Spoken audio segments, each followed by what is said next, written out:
They're online. They're gonna make it. Let's go. Let's go! I have my beer. I have my sugar drinks.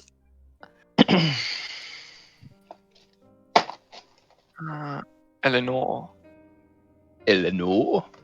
Eleanor. Or just L. Eleanor. You can call her what you want. LA. Oh, Ellie. Ellie. Oh yeah, someone call her Ellie. We'll give her flashbacks. Look at Vietnam Or flashbacks. just call her like little elf girl. She's not little. Did Little you say elf she was girl. like 5'2"? Oh wait, how tall is she? How tall did I make her? Did I even give her a size? Put this I down. think 5'2". Did I Like give her the a size? like No, I did not. Gandalf is like 4'4", so Actually, when you said it, I let- have it here written down that you wrote her. You said she was 5'3", not Okay. super short, but short. Okay, 5'3", 5. I think I put Morgan down as 7'2". I can't remember. And that is the size of my wife. All right. Okay, so she's a chaotic good. Her faith, nature. I have never actually Fuck. We got put this up in the sheet. 2 minutes, everybody. So everybody get everything ready. Hey, 2 minutes. Sylvian's here. Let's go. I'm gonna go get one more cup of coffee, and yes, we will start Okay. in 2 minutes. I'm gonna go get me some ice cream. Okay. I'm gonna get some ice cream. You fucking betcha. I'm gonna go get me some Will Live. Ah, fuck, I'm Also, out. I am starting recording now, just so it's all prepared. Okay, so everyone, break TOS. It'd be great. I mean, Wait, what? I don't really care as long as you don't say any nudity or anything like that. It can be monetized. I'm not trying to make money on YouTube. Are you sure? I'll be back. I need to get my bottle opener. Wow, imagine not having a bottle opener at all times. That's cringe. Imagine needing a bottle opener? True that. Just use your teeth, bro. Imagine needing your teeth. Honestly. Imagine not having a bottle opener built into your lighter. I don't know, having a fucking bottle opener grafted into your skin. That's kind of cringe. Well, I do have bottle opener, Navoda. Yeah. Don't judge me. Don't judge me. I just have it on my keychain. Yeah. Proof, you fucker. Proof. Fuck you. Fuck you.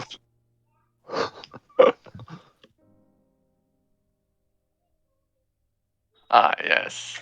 The nice sound of beer.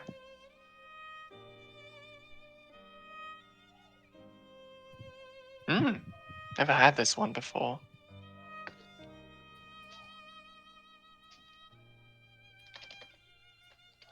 Let's see if this is good.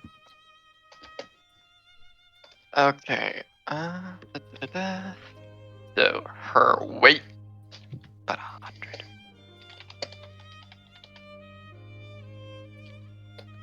100. Clover, did I say how old she is? Did I tell you that?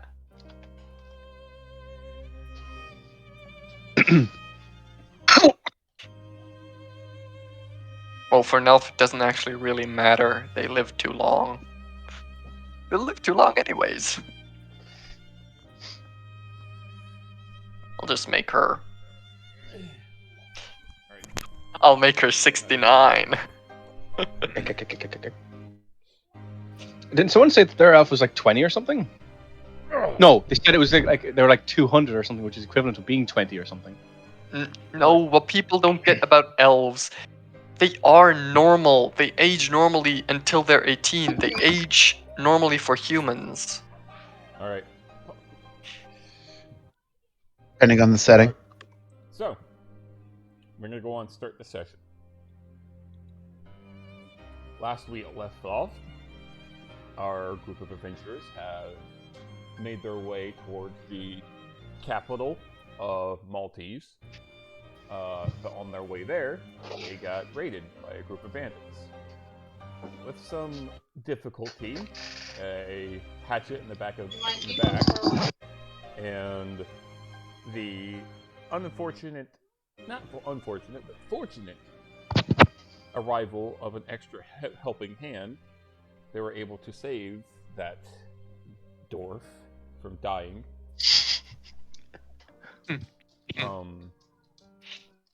You all Funny how make much your it rains way axes in this to- region. You all make your way to a tavern that's about 8 hours away from the capital. And y'all decide to rest there for the night. Making some friends, meeting some other people. And that is where we left off as you all go to bed for a long night's rest. Make sure you go on and add yourselves a long rest. And that is where we're going to pick up. As the morning sun begins to creak into your room, Mr. Sater. By the way, has everyone remembered to level? Yep. Mm-hmm. Everyone is also level 2 now. Just Yay, first level ranger. She's sneaky now.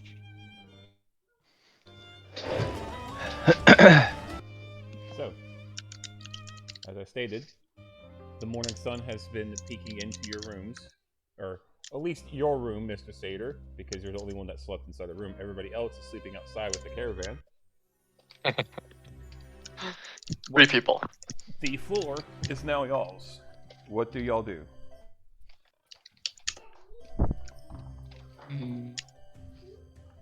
Sabatis is definitely still passed out upstairs. Alana is not a morning person. She's just gonna continue to just basically lay in the tree. The bird's trying to wake her, but she doesn't register. She's just... Aldar has already been up from like 4:30 and honing his weapons and armors and looking that everything is tipped up. Morgan will get up at the crack of dawn and begin making his patrols with his great axe out of both hands, just walking around. Give me intimidation. Right. Already. Hang on, I need to character Because this. you're just walking around this tavern that's... Not in the tavern. I was talking about outside, like Yeah. with the everyone else there. Which is patrolling also the guarded area. because there is some guards from Maltese patrolling the roads.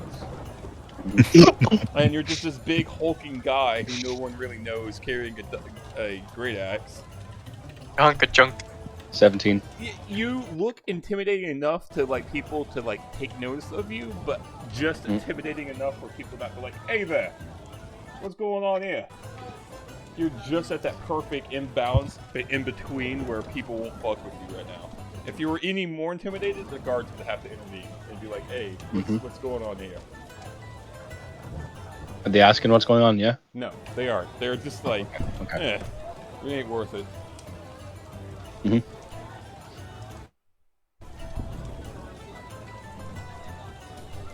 But yeah, he'll continue on his patrols until he starts seeing more and more activity in the camp to where he believes people won't get attacked if there's multiple people awake. And then he'll put his great axe onto his back and then just make his way into the tavern, I guess. And just pull out a chair and sit. Alright, I'm back. Sorry about that. Did you ask me anything? No. He just took out a chair and sat. Alright. Again, let y'all Question, know. DM. Is there a river near? There is a river about a 10-minute walk about south of the tavern, and that is where a lot of the fluid comes from that is used here in the alchemy lab to make the drink. Okay. I'm gonna send you something. No, actually, no. I don't think it would be rude.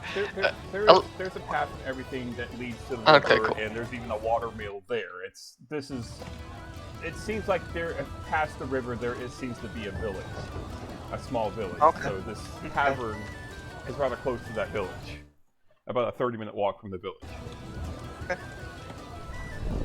And all when she wakes up eventually, really grumpy, climbs down from the tree, and really, I hate this so much. She would just walk to the river and get a bit of water and just splash it in their face to finally really wake up. Mm-hmm.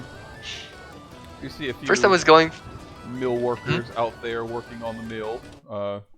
Some of them seem like they're grinding up grain using the flow of the water to turn the levers inside.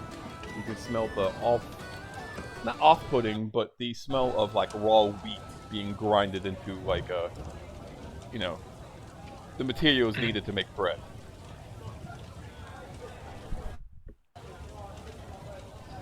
He then walks back to the inn and looks around if any other of her party members are up already.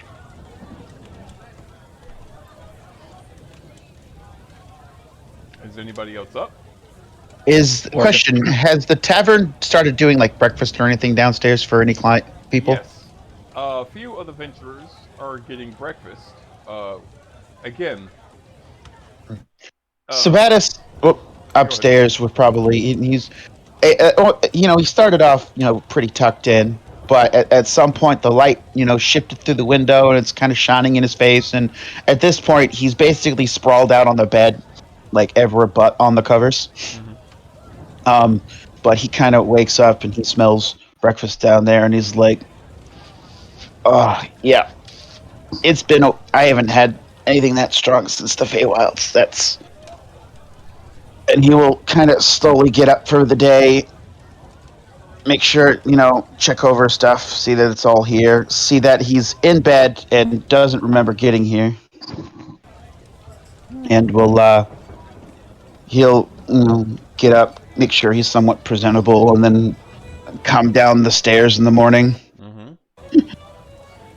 We see that there is a relatively same group, a little bit of the same faces that you saw last night before you got wasted.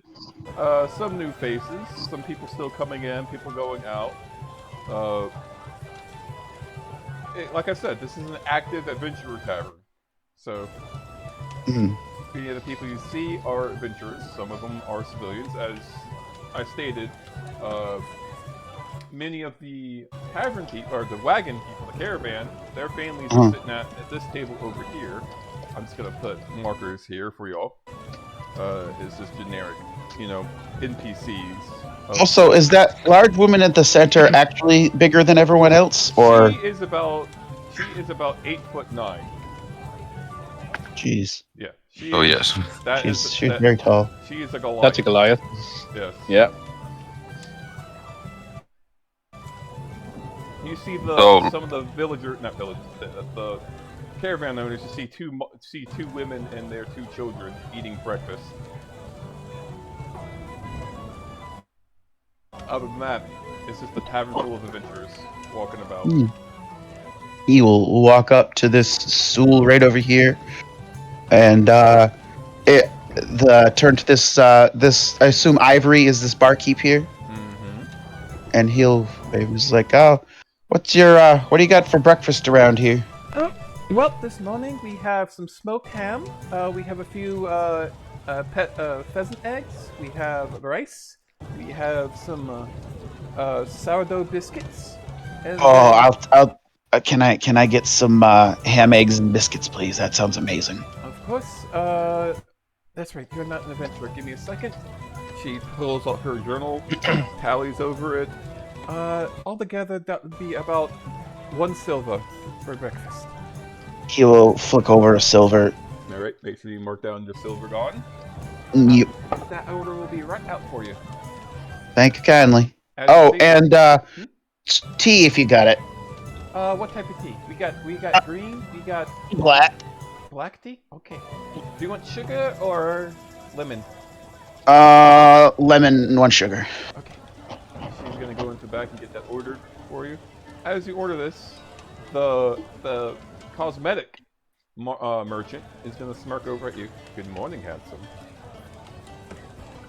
Hey, good morning. I imagine I don't remember anything after that second ale. Yes, I took pity on you and made sure you got to your room safely. Oh, thank you kindly. I appreciate that. Of course.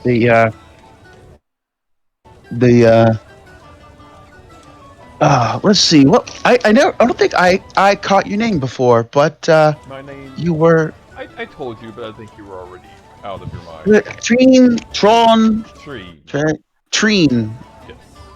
Okay, it's good. Thank you, Treen. Of course, you saved my life. In theory, I saved yours. Anybody could have come by and picked up your body or took advantage of you. Oh, I'm sure I could have possibly snapped out of it. He gives you a teasing smirk as he sips his coffee. Wouldn't be the first night I ended blackout drunk. I'm sure it won't be the last either, my friend. It's like life's short. You know, you gotta enjoy what little bits you can. Get your enjoyment where you can. I agree wholeheartedly, but I also say you must look beautiful while doing this. Otherwise, you're just a bag of rocks tumbling in a watermill, doing nothing but destroying your life and your looks. But if you do so beautifully, then no one will really notice. They will think you know what you're doing. Curiosity. Question to the party. What's everyone's charismas? 10. I'm really proud of that. It'll be a 0 mod. But Well, for some reason, he's proficient in intimidation, which is pretty funny. Well, you are an orc, I remember. No. Sure. Half orc. Nope. All right. The Sabatis has a +4 in charisma, and he is proficient in charisma saves, so it's a +6 on that mod. So, God, I don't want to be the party face. You're gonna have to be. Otherwise, you can get the big, tall, fucking angry barbarian. It's perfectly fine. I embrace the challenge. He's like, well, that comes. It's, you know, mortals. What? Actually, GM, being from the Feywilds, how do they refer to people from this plane? Like, do they refer to them as mortals? Yes, you do refer to them as mortals because mortals, in the sense of your term, means people from the material plane. Mortals that, there's a secret in, I'll send it to you later, for fairies born in the Feywild and who stay in the Feywild. There's a reason why they call mankind mortals. There is a difference between mankind and mortals. You can call them mankind. And mankind is not to be confused with humans. Mankind, as in people from the material realm. But it's not above, it's not condescending for a fey creature to call them mortals. Some may take offense to it, but some others like, oh, you're a fey. Obviously, you're going to call me mortal. I was just making sure I wasn't gonna be it because I'm like I can die too. So technically, I'm not immortal, but you know, perspective and all that. Live longer. You know, mortal. I find mortals rather fascinating. Although some of your stuff is rather strange. Well, it's just as strange to you. When you have the Fae, it's strange to us. Like, do you know there's laws against public intoxication? That's just insane. Indeed. And at least around here, in some smaller villages, they wouldn't rather care. They care more about the coin than someone making indecent of themselves publicly. And in some areas of the capital that we're heading to, there is a district where you're allowed to be drunk in public. Oh my God, I gotta visit that place. That's great. Be very careful. The red light district is not for the weary. Yeah, I've been. God, they should have a story for another time.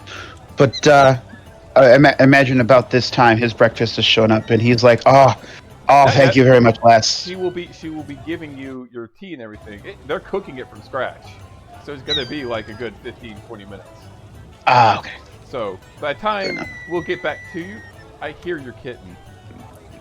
Sorry, he's going crazy. That's adorable. Oh, Morgan with the kitten. Send us a pic, please. Please, Morgan. I require a picture. It's in the After Dark. Okay. Yeah. Eleanor would just walk in at this point. If that's okay. She'd walk over to Sabatis and basically say, "Good morning." Eleonora. Morning. says as he takes his tea and sip it. Oh, gee, I didn't think they have it. I should it's not- ask you.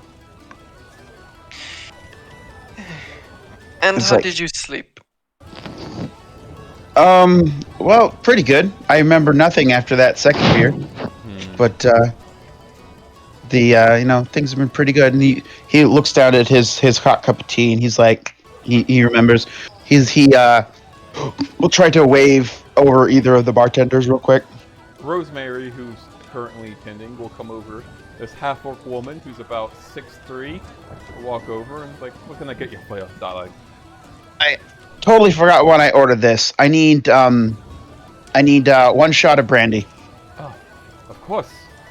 And she's gonna walk over to these barrels. Miss- And Could I have a jasmine tea if you have? a jasmine tea. She says this like she's never heard it before. I'll ask the owner if she can make that. If you don't have the tea leaves, I should have some, I think. I'll ask her. And she's gonna go on and get your brandy first, Sabatus. Mm. And it's a little shot glass worth. She's gonna come over and put it on the desk for you, or on the counter for you, and then walk back. As she's walking back, Ivory's coming out with a plate, and they kind of have to scooch by each other. Sweet. Before she arrives with the plate, he's going to down the shot, and then he's going to down the tea. It's a bit of his his hangover recovery routine. Mm-hmm.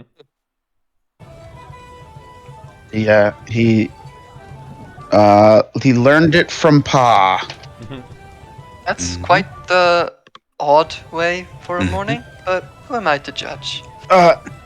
It's just perfect for dealing with a hangover. Ivory will be placing a rather medium to large size plate of pheasant eggs, scrambled, with 2 sourdough biscuits and about 3 slices of smoked ham. This is a hearty breakfast for anybody who is about 6'5" and under. A gift to you. You truly are a gift to mortal kind. Thank you. She's just gonna smirk and just That go over here. looks delicious. I will say that's one thing I'm definitely liking here. You mortals have the best food. I think I should order that too. I am quite hungry. Miss? Ivory is talking to this knight. Give me a second, dear. And Okay. she's writing down the order of this paladin-looking woman with long blonde hair that reaches her ankles.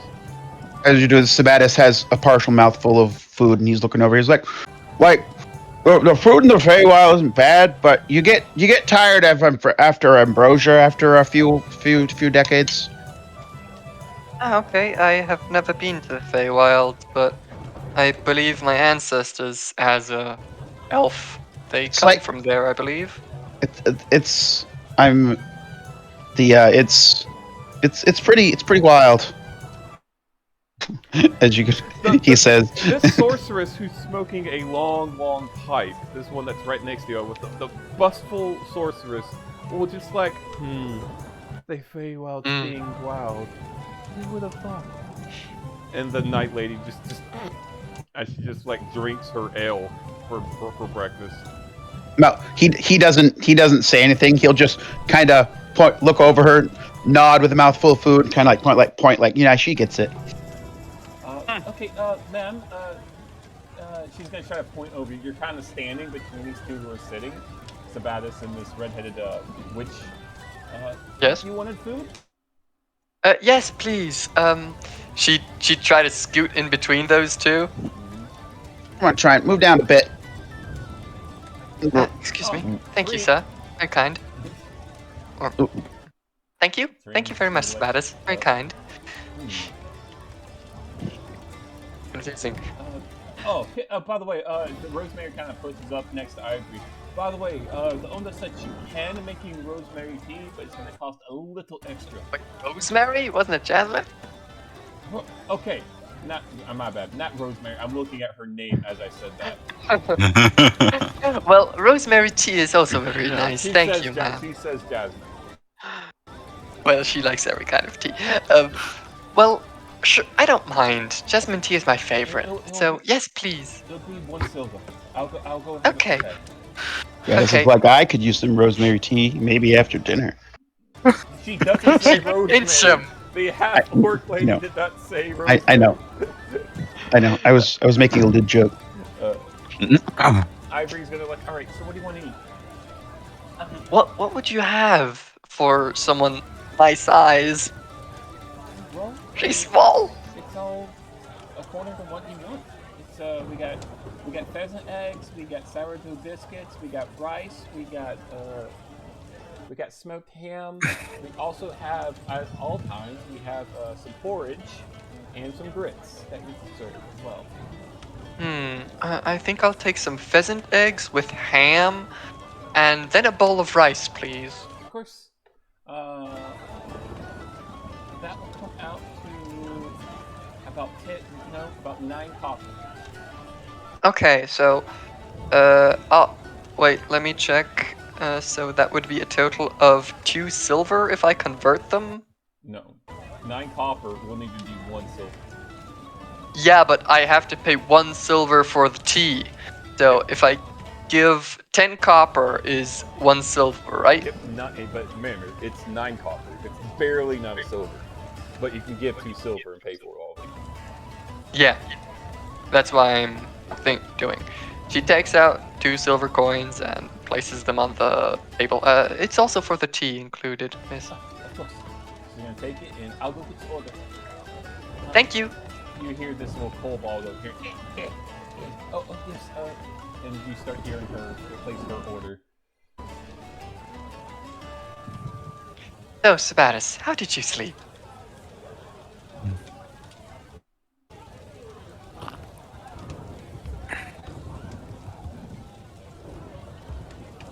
Alright. So, while that's happening, we're going to move over to one of the other players.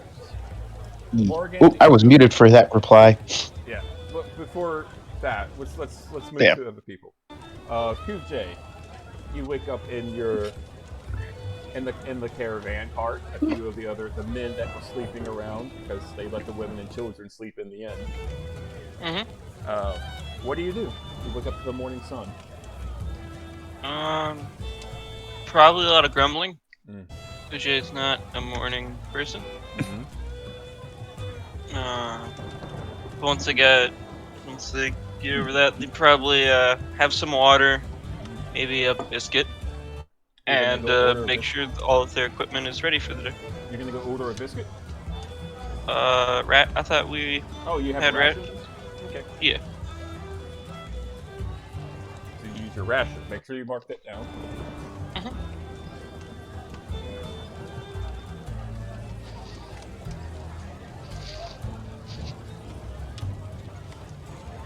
And yeah, that kind of sums up Guju's morning. Extravagant man starts walking up the stairs. Oh god.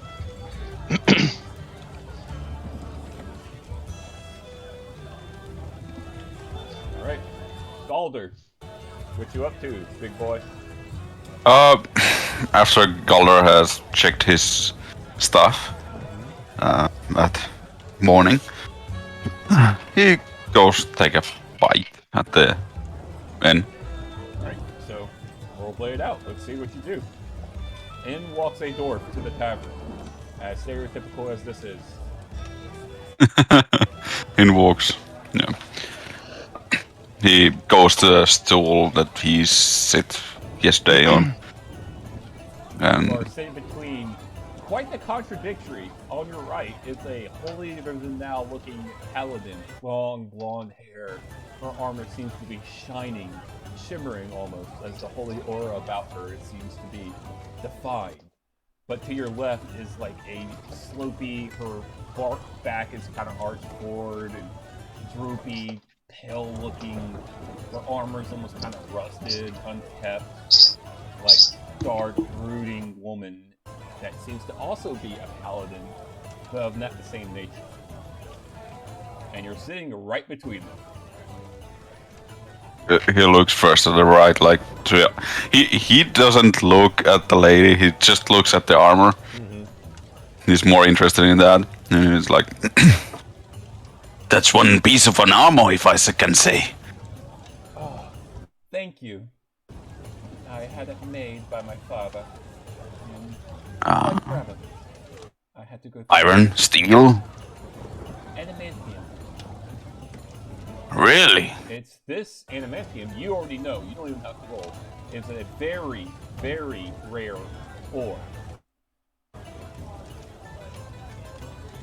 Your father must be a rich person if he can just make adamantium for you. You could say that, yes. And she's gonna smirk and sip her ale and give you a slight wink. It's not a it's not like a flirtatious wink. It's more of like, I know what you're looking at, and I know. She's not smug, but she's proud of the armor she's wearing. If she would not, he's gonna smack. then he looks like a little laugh, like, Miss, you should take more care of your armor.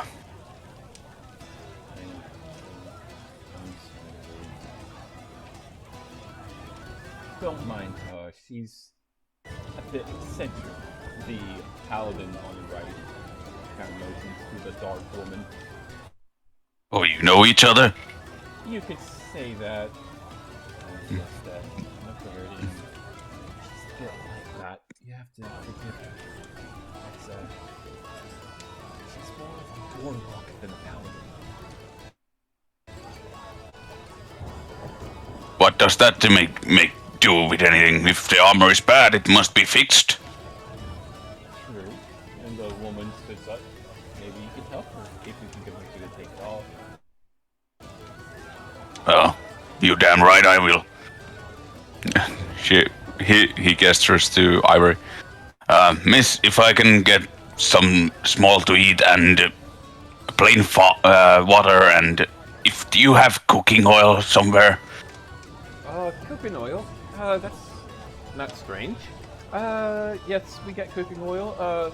We got sourdough biscuits, rice, porridge, grits, pheasant eggs, smoked ham. What would you like? Smoked ham. Smoked ham. How much? 1 serving, 2 servings? 1 serving's enough. All right, 1 serving. Okay, and you want water, correct? Water, yes. All right, coming right up. If I can have cooking oil, 4 vials and 1 shot glass. You're not gonna drink the cooking. Never mind. She's gonna walk into the back, get the order ready. At that point, Rosemary is coming out with your tea, Eleonora, and places it in front of you. Thank you, miss. Mm-hmm. He takes the cup and slowly sips from it. It tastes rather pleasant, and this is definitely jasmine tea. I like it. Thank you. What? She smiles brightly. I never even heard of such a tea, but it looks nice. Well, if you want to, you can have a sip. She'd offer the cup to her. I ain't a tea lass. I'm more of a ill kind of woman. She kind of flexes. This woman's kind of, she's not bulky, but she's lean. Almost like a monk kind of lean. They panic. And Ivory comes back out, hands you your water, Galdor, and starts handing you some cooking oils in small vials. With all that, it's gonna come out to about 1 silver. Cooking oil, is that cheap? This cooking oil, yes. Well, It's made here, and we have rather a large supply of it. It is a tavern after all. well, that's nice. Before I leave, how much would be some kind of small 1 keg worth of dwarven ale? Dwarven ale? Or like the one what's the word? I'm trying. Okay. 1 pint of sealed container.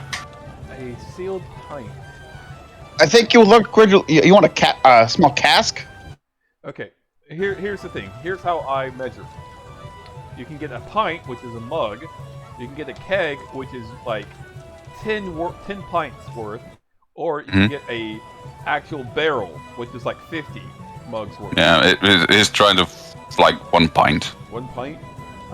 I don't know. We could probably get you a water skin of ale if you want. Well, that works too. Ooh. What you want is a firkin. Can Look we at talk that. normal English? I'm confused. This is normal English. That's the word. This guy takes kind of the second problem to with find the right picture for this. Oh, You want Beautiful.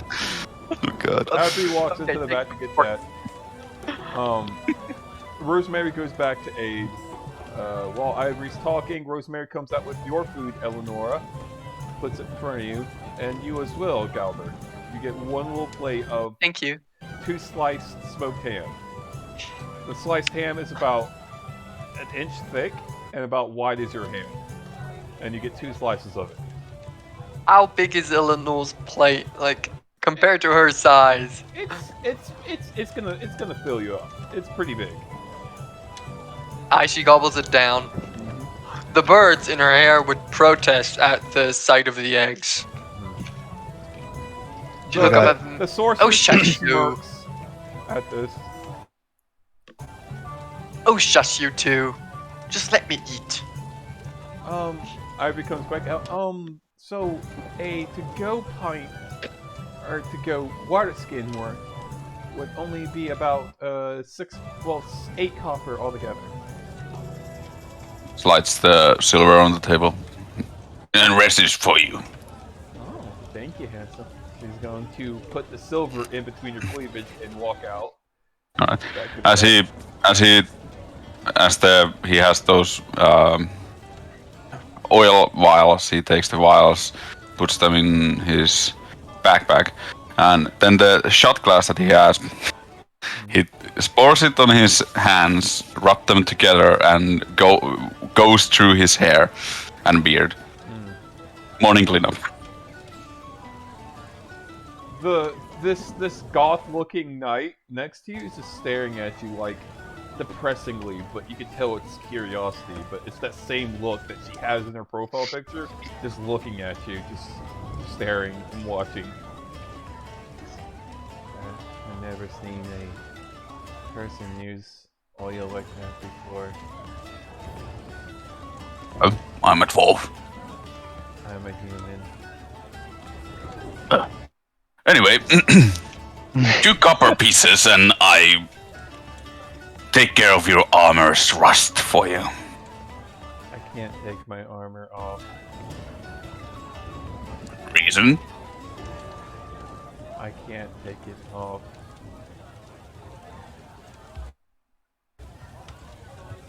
If you want to give me an insight or an investigation as you look at her armor, you may go ahead and do so.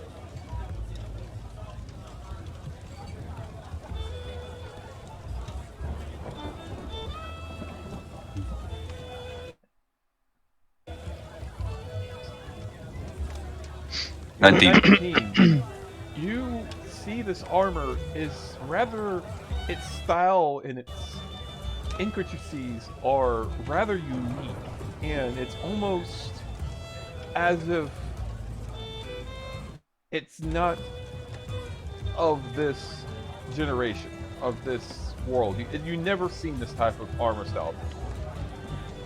And you can tell something's very off about it. And with that insight, you also know if you're even able to get your hands on it, it would be very, very difficult for you to handle. And she's just staring at you as you look at her armor. She's just giving you that same look, that stare. It looks like she has not gotten any sleep in a long time.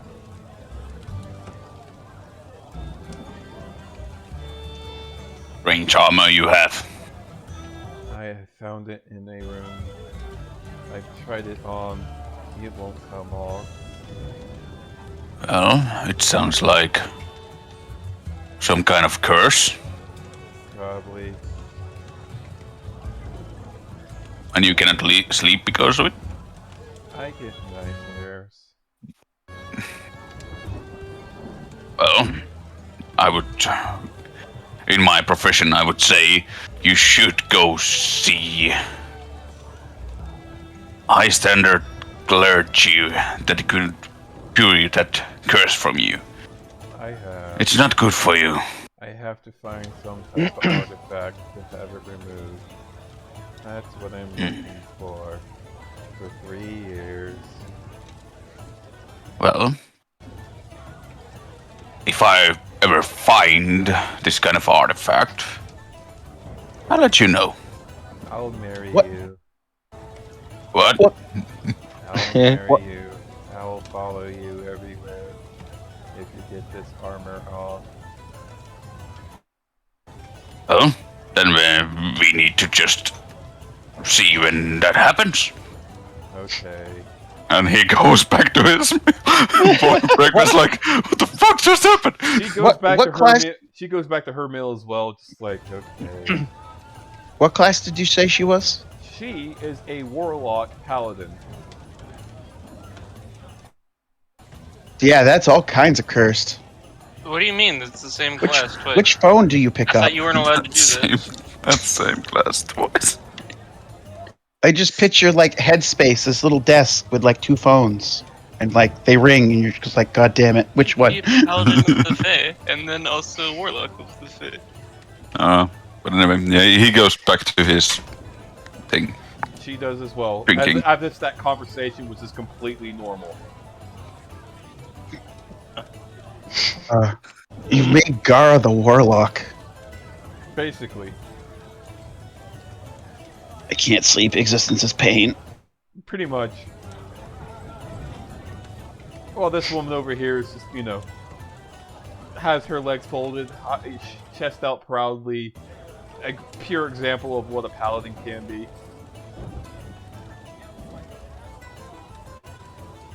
Alright. Galdar would be more likely to, in his mind, it just good armor, but is she taking good care of it? You can give me an investigation.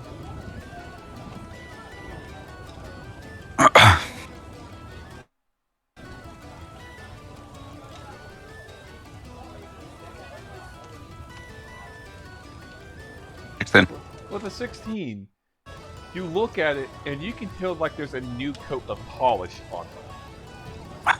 Well, that's good for him. But you do notice something with your advancement in it. You notice that the polish isn't completely covering everything. Around the collar armor, it seems to be a bit of spots she missed. Slams the just taking drink and cider, the collar, smash the drink to the table. Miss, if you have an adamantine armor, you need to coat it properly from head to toe. I did, thank you very much. Well, what is these little spots over here? She's gonna look at it and like... she's gonna kind of correct her like self, and she's like, thank you for pointing that out.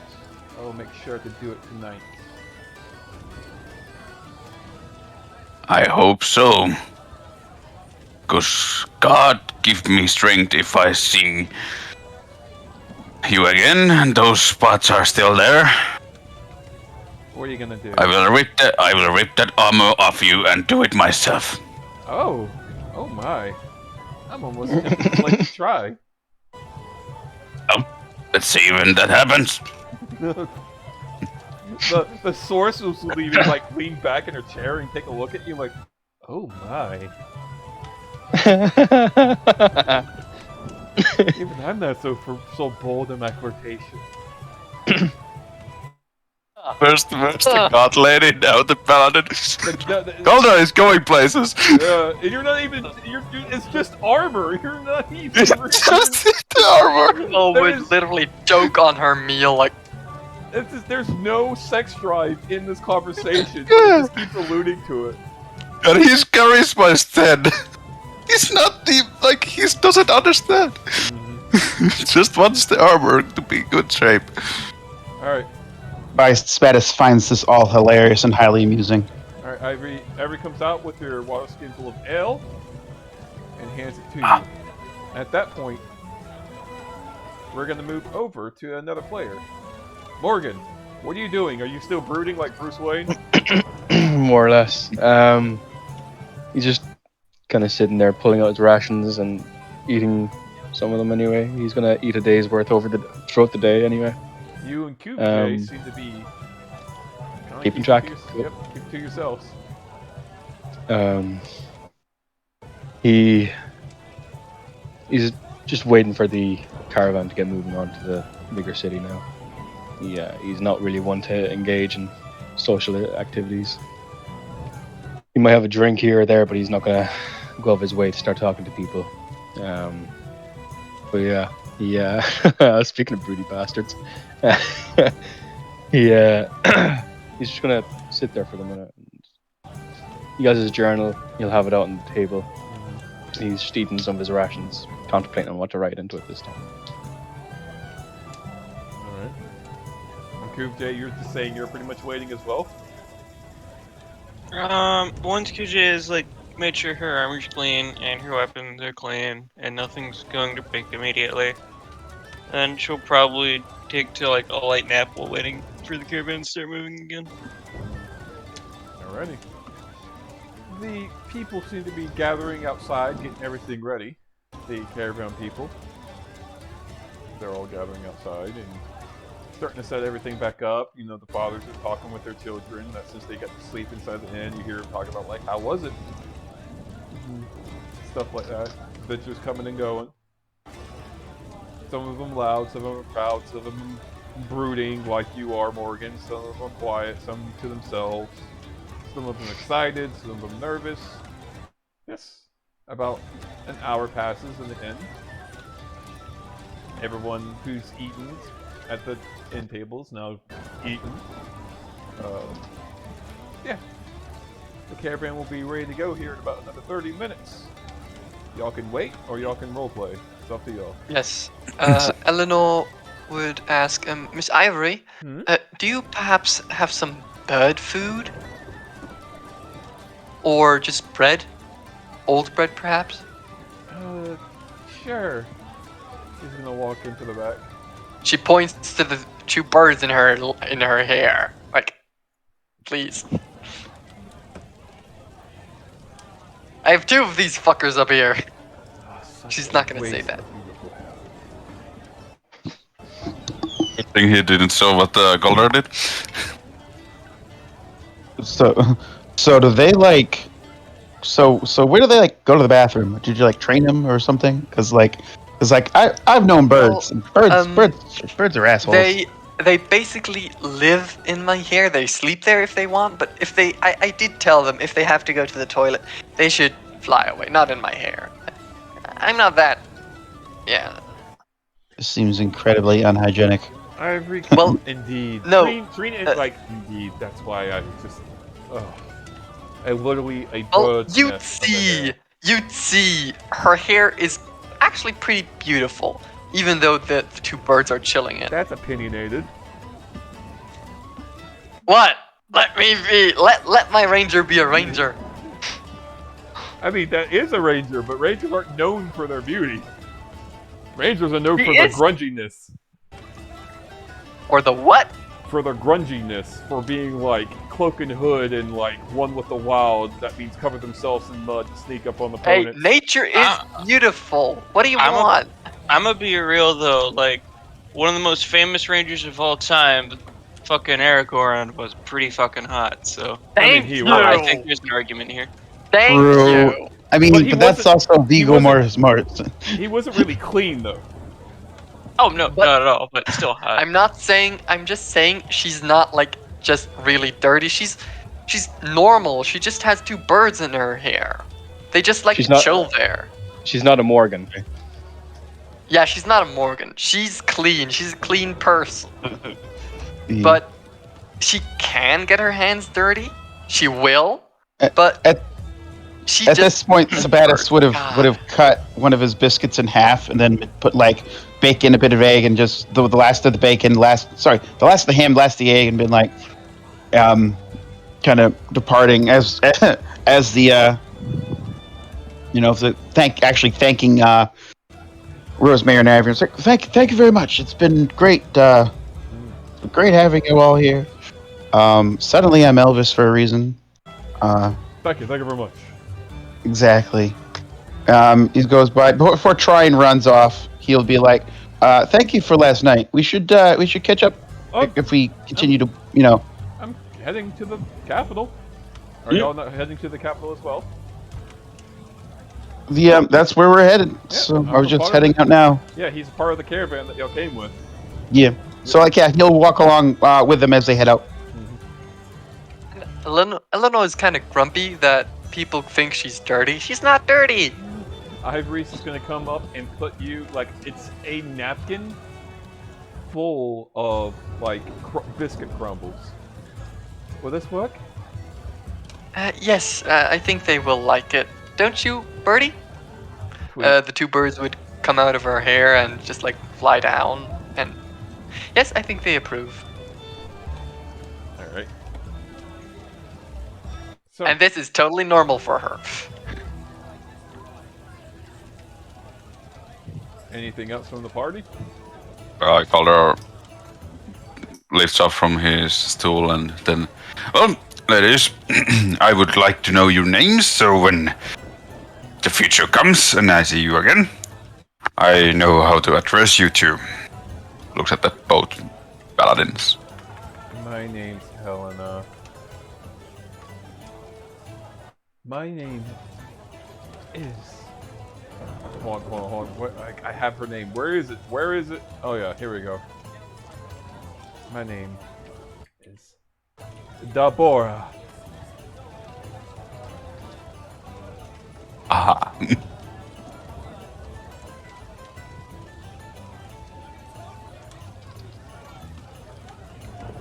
Alright. Hello, I'm Deborah. I bid you farewell. I'm Caldra Firebeard. He stumbles in his words of that fucking adamantine armor. Well, if we see each other again. Deborah's kind of like has her hand resting on the collar now as it's trying to hide it. Don't you worry, I will ask for see that collar when we meet again. And he starts to leave, takes his backpack and leaves with his stuff. Yeah, Eleanor would at this point also stand up and be like, "Thank you very much for the meal. It was very kind. And thank you for the bread. They appreciate it very much." No The problem. birds would fly back into her hair and she'd grab her stuff and leave at this point. Alright. As y'all head out, and the caravan is packing up, getting everything ready, feeding the horses. Everything's starting to come together. Any of y'all could give me perception. Honestly. Okay, I'll do.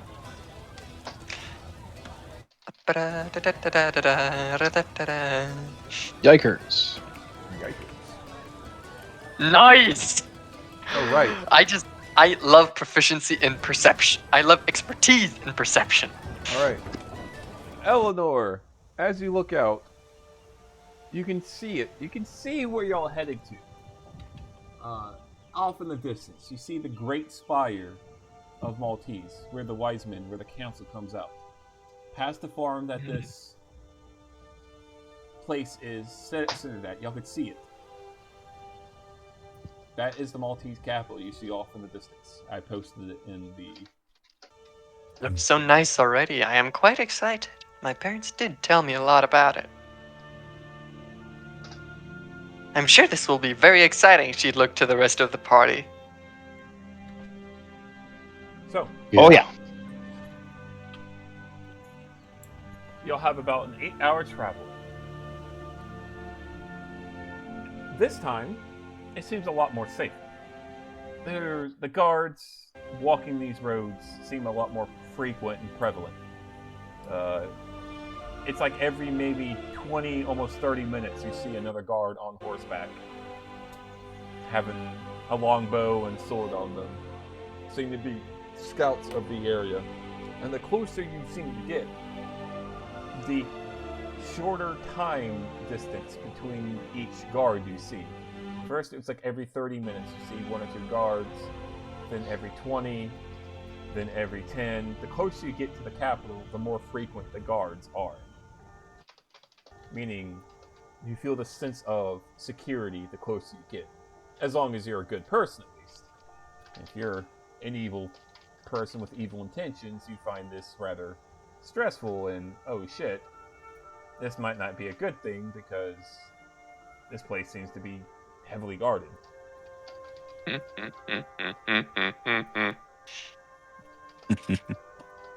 So, would y'all like to roleplay this, or are y'all wanting to just pretty much fast travel? Actually, yes. Eleanor would have a question to actually the entire party, because as far as I remember, it wasn't decided yet if we should join if we're all going to join the Adventurers Guild. Right? If I remember right, or someone correct me. Yeah, that was it. Yep. Wait, Yeah. what now? That was it. That you just said we didn't agree to join all from the start.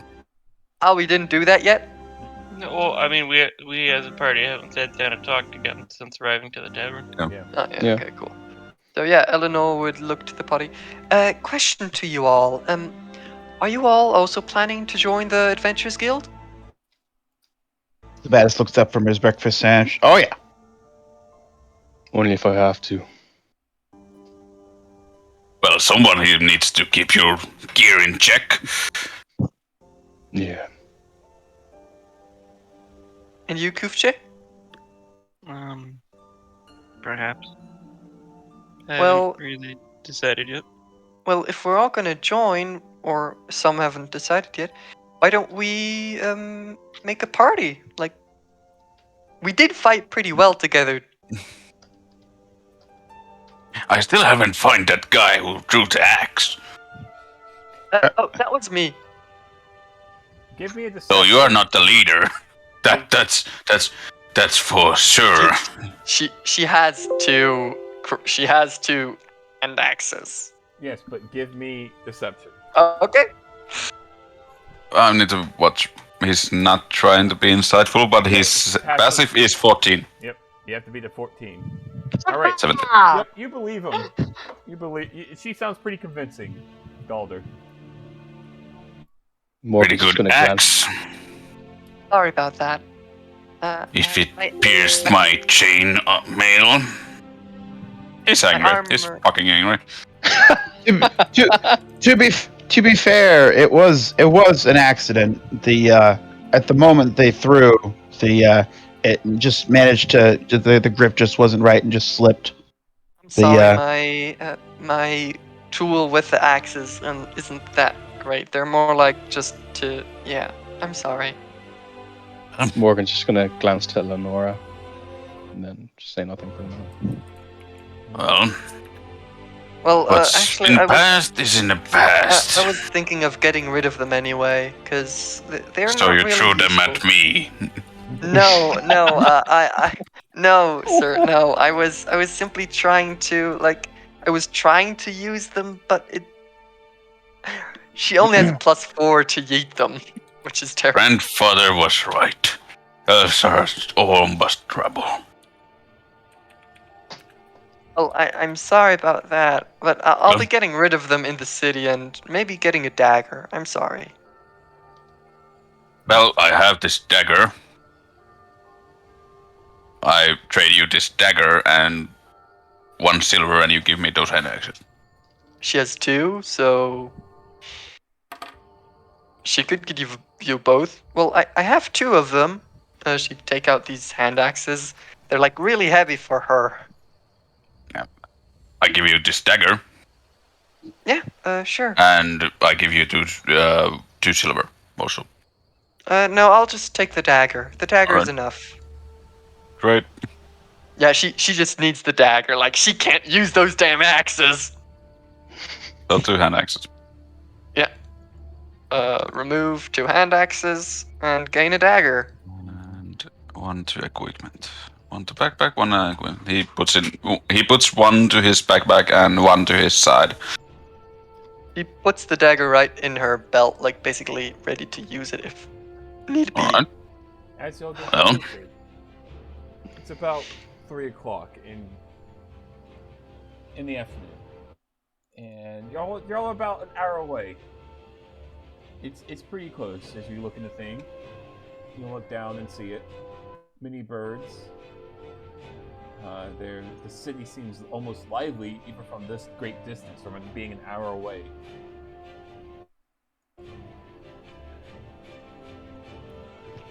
What's that big tower thingy in the middle of it? If you're asking, as a player or as a character, I will need... Eleanor, could Eleanor answer that? You did tell her, or since you said she sees the spire, right? Yes, you can give me a history check, all of you. Oh God.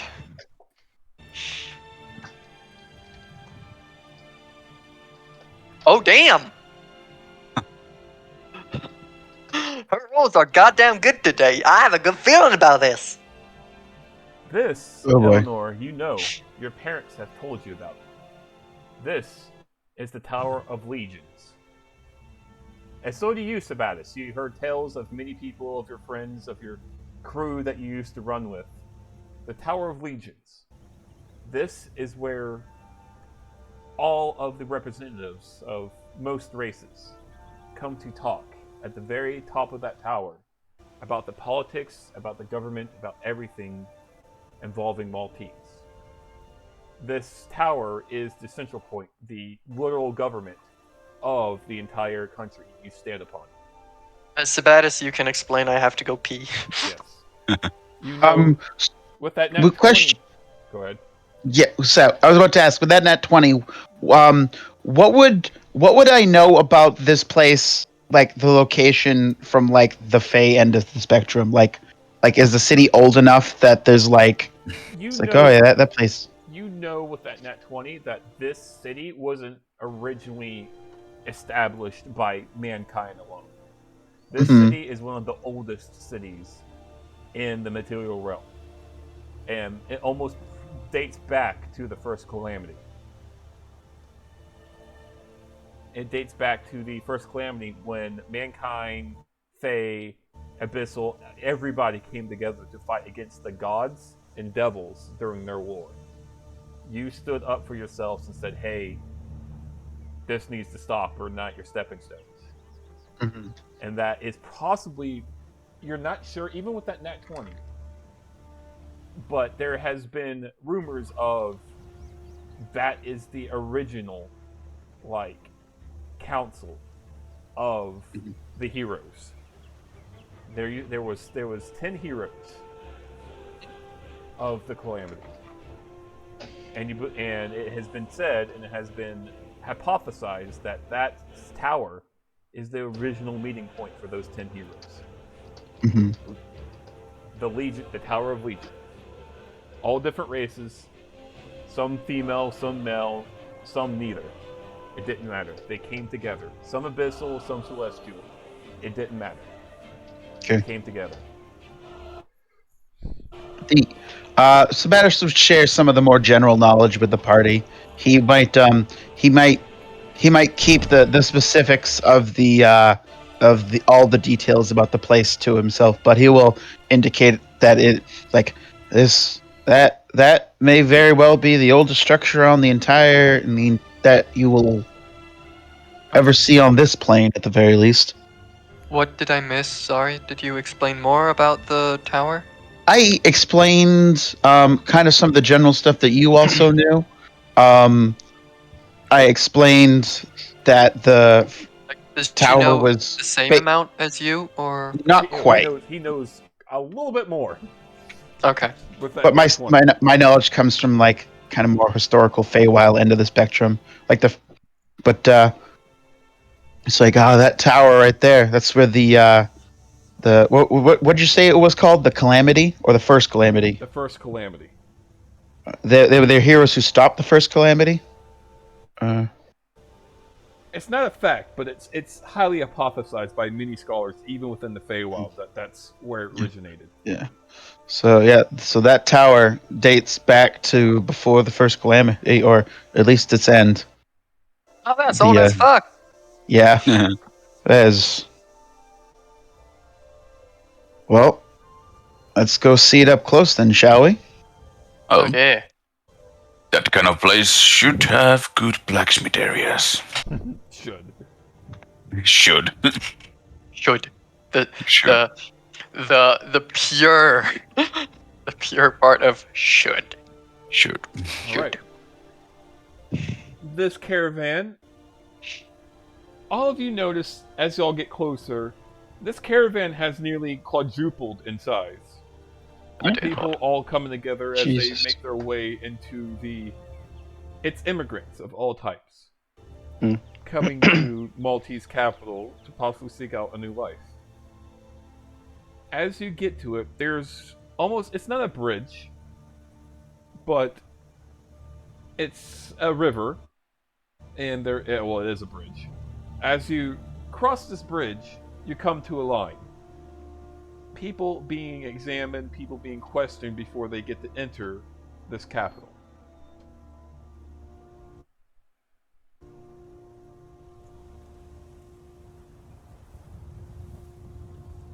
So, this line is going to take you about 30 minutes to get past. If any of you have things y'all need to hide or prepare before you're questioned and examined, now's the time. Let's see.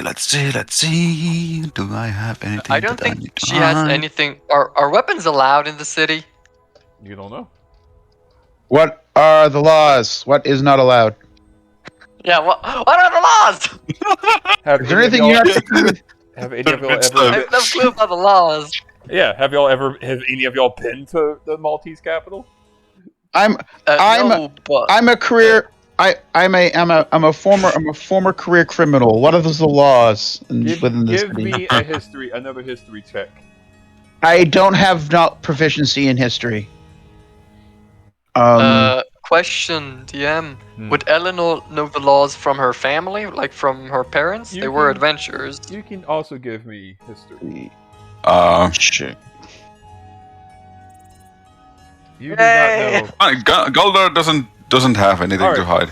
With a 14, Kuvjay, you tried to recall. You just know, like, from what you heard from your former mentor, is that the capital of Maltese is rather the safest area in Maltese ever. That's all you can really. When it comes to laws, you just know, like, you're pretty sure that there's no stealing. It's basic general laws. No stealing, no murdering, no anything like that. But for the details, Murders you're against not the sure. law. Sabatis, Sorry. you know with the 14 that weapons are allowed, but you're not allowed to unsheath them or hold them in a, threatening way if you're not an adventurer. All right. As we What kind do of I getting know? closer, he looks to the others and he's like, until we get, we actually join the guild. Keep your weapons holstered. You can keep them on you, but don't go, brandishing around them. Oh, okay. Other than that, we should She- be good. She'd check all her stuff if her dagger is sheathed, her rapier sheathed, her crossbow and longbow safe, secured, her slapstick. She's just gonna hold it like a walking stick, since it's just a normal stick, basically. A quarterstaff is a normal stick, right? Quarterstaff is a not just a stick. It's a manufactured, not manufactured, but it's a smith item. It's not just a stick. It's a smith. It isn't it made of wood? It's treated. It's treated and Oh, it's hardened. treated. You didn't Okay. you didn't just pick up the stick in the woods. No, this has been made to be a weapon. Well, It's it would make made. sense for her. It would make sense for her to just pick up a random stick and use it. Because This thing is gonna be like yeah. fucking good. Okay. It's very useful. Okay. Yes. Stick is very good. Okay. Okay. Yeah. She just use it as a walking stick at this point. For her, it's just a stick. That works. Like I said, as long as you don't brandish your weapon, as long as you're not coming up like Morgan holding his battle axe out and just glaring down at the the freaking entry guards, y'all should be fine. But yeah, Yeah, it's very generally cheap. pretty easy to pass a quarterstaff off as a walking stick. Okay. So, do y'all go ahead of the caravan or before the caravan? They don't mind whatever y'all do. You save their lives, so do whatever y'all I'm want. just looking. Imagine Sabatis would be walking along the lead caravan. Like they're walking alongside the caravan owner's like wagon. You see that old woman. Not old. When I say old, I mean like mature. Like her beauty is starting to fade. Like she's at there's a mature beauty, but then there's like okay, you're hitting that cusp, and that's About where she's at. 45. The fuck? Wait. What happened? No. What happened? Huh? Did I cut out for a minute? Yes. Yes. But What she- happened? Sorry. Nothing. But she's getting into she's got gray hair and it's getting there where she's not getting that. Okay, I get it. And she's looking at you like, so y'all joined the Adventurers Guild or what are y'all here for? As you're waiting in line. Can't speak for the others, but I plan to. Same here. She'd smile. Y'all would make a good adventurers, I can say. Say it's my ass and most of these people. She's looking back at them. Who the fuck are half of these people? Anyways, yeah, just thank you again. If I see y'all out and y'all see me, feel free to say hi. I could probably pay y'all back better than what I gave you earlier.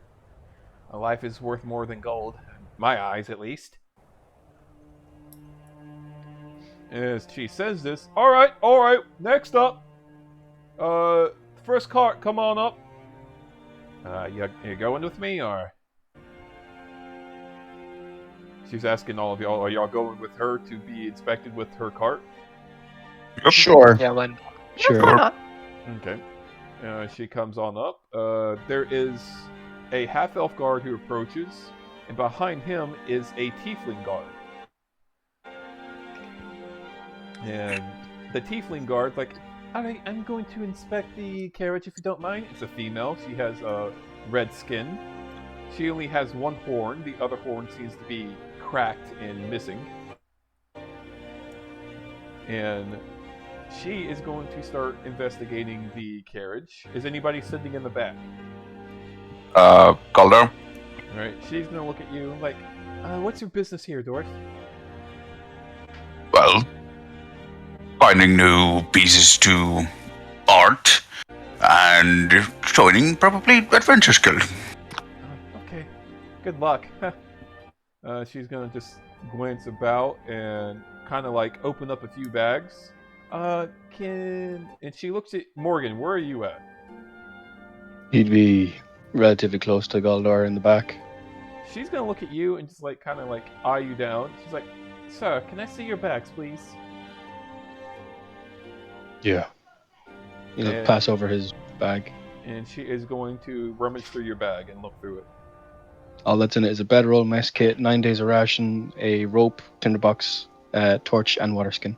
Alright. She's gonna... Alright, everything seems in order. She's gonna hand it back to you. Back in the front. Who's all in the front with her? About Eleanor.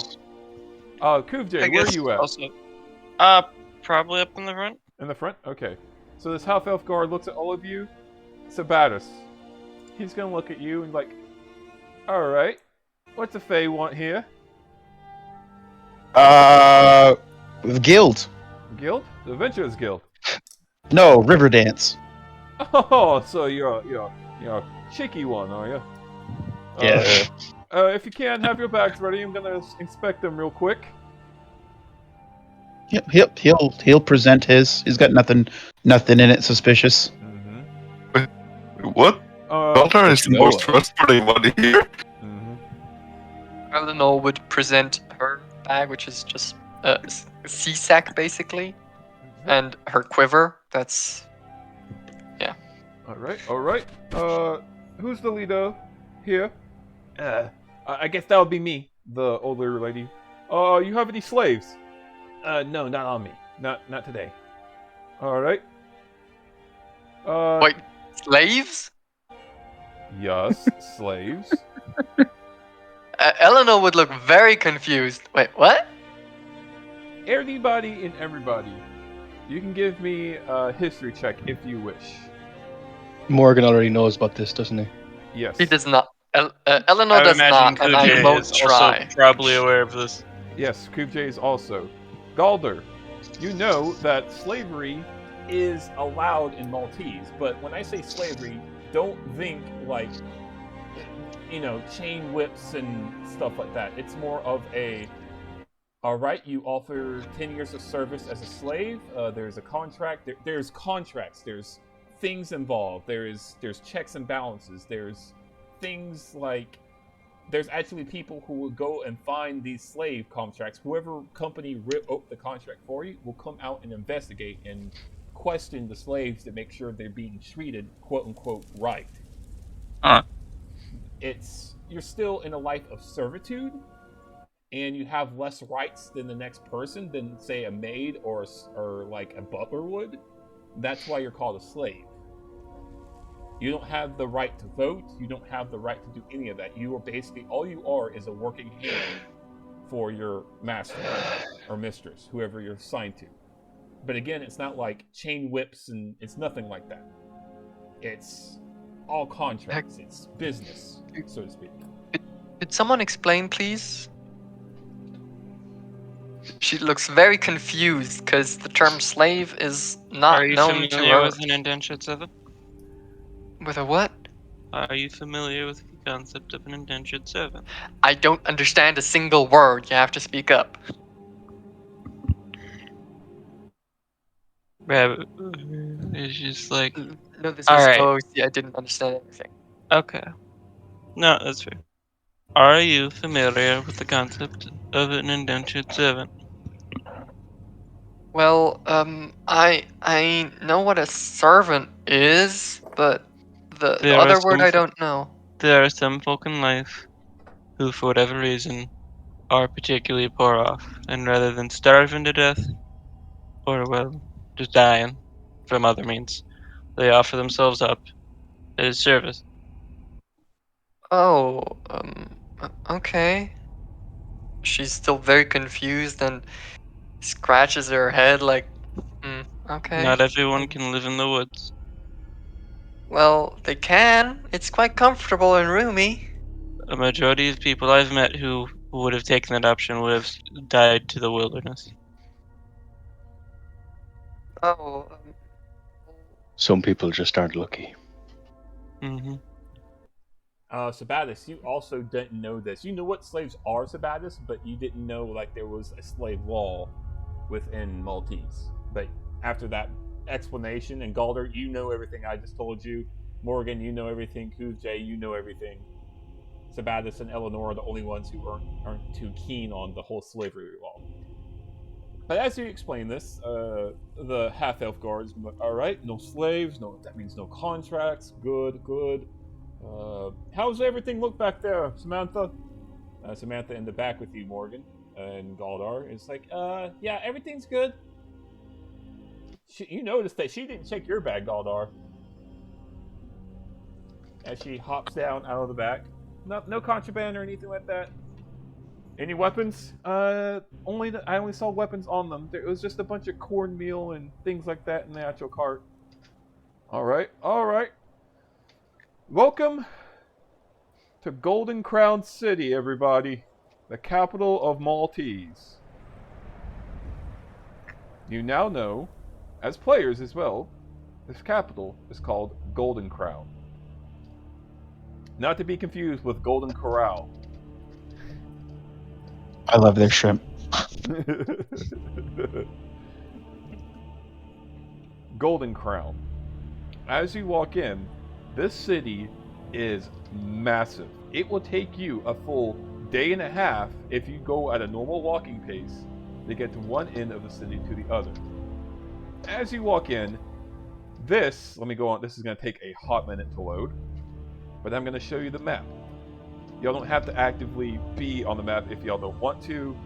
I'm just showing y'all what the first quarter, the southern quarter where y'all entered at, what it looks like. Here you go.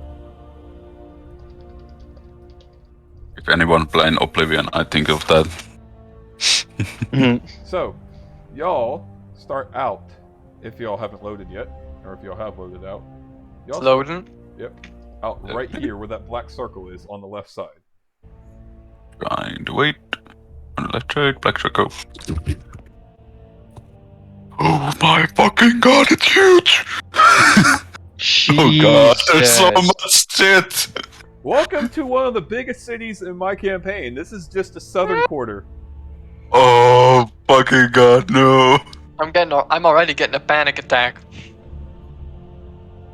Like, you all notice, Eleonora seems very intimidated by the sheer size of this place. Also, don't pay attention too much to the numbers on the side. I am going to be using some of them, but some of them I will not be. Open embassy, let's go there. If you can, also shrink your, No, Morgan's that big. Yep. Morgan's Yeah, he's fucking huge. As they, It's gargantuan. as y'all There we go. enter, the caravan leader's gonna look at y'all. Well, if y'all ever in the market district, look for me. I'll see y'all later. Otherwise, good luck. I hope to see your name in the papers one day as great adventurers. Wait, if we arrived, wouldn't we be on the opposite side? In the gates? Yes, you're inside the gates now. Yes, but we just came from the palace. Like I said, don't pay attention to the numbers Okay. lettering. This Okay. is how I have it set up. You set up and y'all come out. This is, to me, where y'all at is the entryway. Y'all have this beautiful, like, little park area where you see a bunch of... Come on. Around here, you see a bunch of people just gathering and stuff like that. A huge church before you. A church of the White Pantheon. Eleanor would, like, basically latch on to the person closest to her because she's scared. She latches on to Morgan. She just like holds him by the arm, like basically hugging his arm.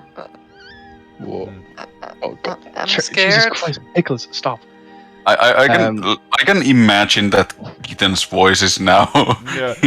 Eleanor's. Yeah, that's how she feels. She's literally scared. Morgan just glanced down to Eleanor as she grabs onto him, but she, to be fair, helped him out there with saying that she threw the axe, so he's putting up with it for the minute. How crowded is this part of town? It is pretty crowded.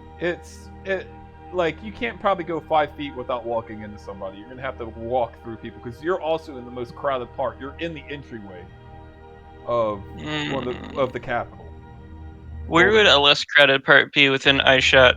Off to the side, like over here, where a giant statue overlooks. These walls, by the way, that you're near are like 30 foot, almost 40 foot tall. Kuja is gonna almost immediately dive for an area with less people and seem to be taking a breath. All looks to everybody. Well, if we are all thinking of becoming adventurers, are we going to do that now? The registration, or are we gonna meet up at some point? I mean, I don't... Go ahead. No, go ahead. I have a little bit of... Actually, now that he thinks about it, he realizes that he's doesn't have the funds for it. I might as well probably go to the guild first, although, if you excuse me a moment, and he's going to step down here. Miss, are you doing okay? I'll be fine. All right. Just a lot of people. Yeah, I know. I don't think I've ever seen this many mortals in one place at once. It's You say that. As you say that, you hear clop, click, click, click, clop, click, click, clop, as a centaur seems to be walking by nearby as well. Centaurs also being of the Fae. The Sabatis will give kind of an idle wave as he sees the person go by. This male centaur just looks over at you and goes, ugh, and just keeps on going. This guy's jacked, and he just And just give him a nod as he passes by, lets him go about his business.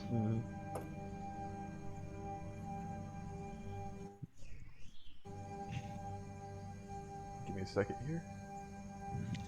Eleanor would just like kind of give a very her voice now really sounding like a scared kitten. I'm just rolling with that. It fits well to her currently. She just like shyly nods, still holding on to Morgan. Like, yeah. She's clearly intimidated by this goddamn big city. All right. Where are we going? Well, I'm going to check the adventurer's registration first.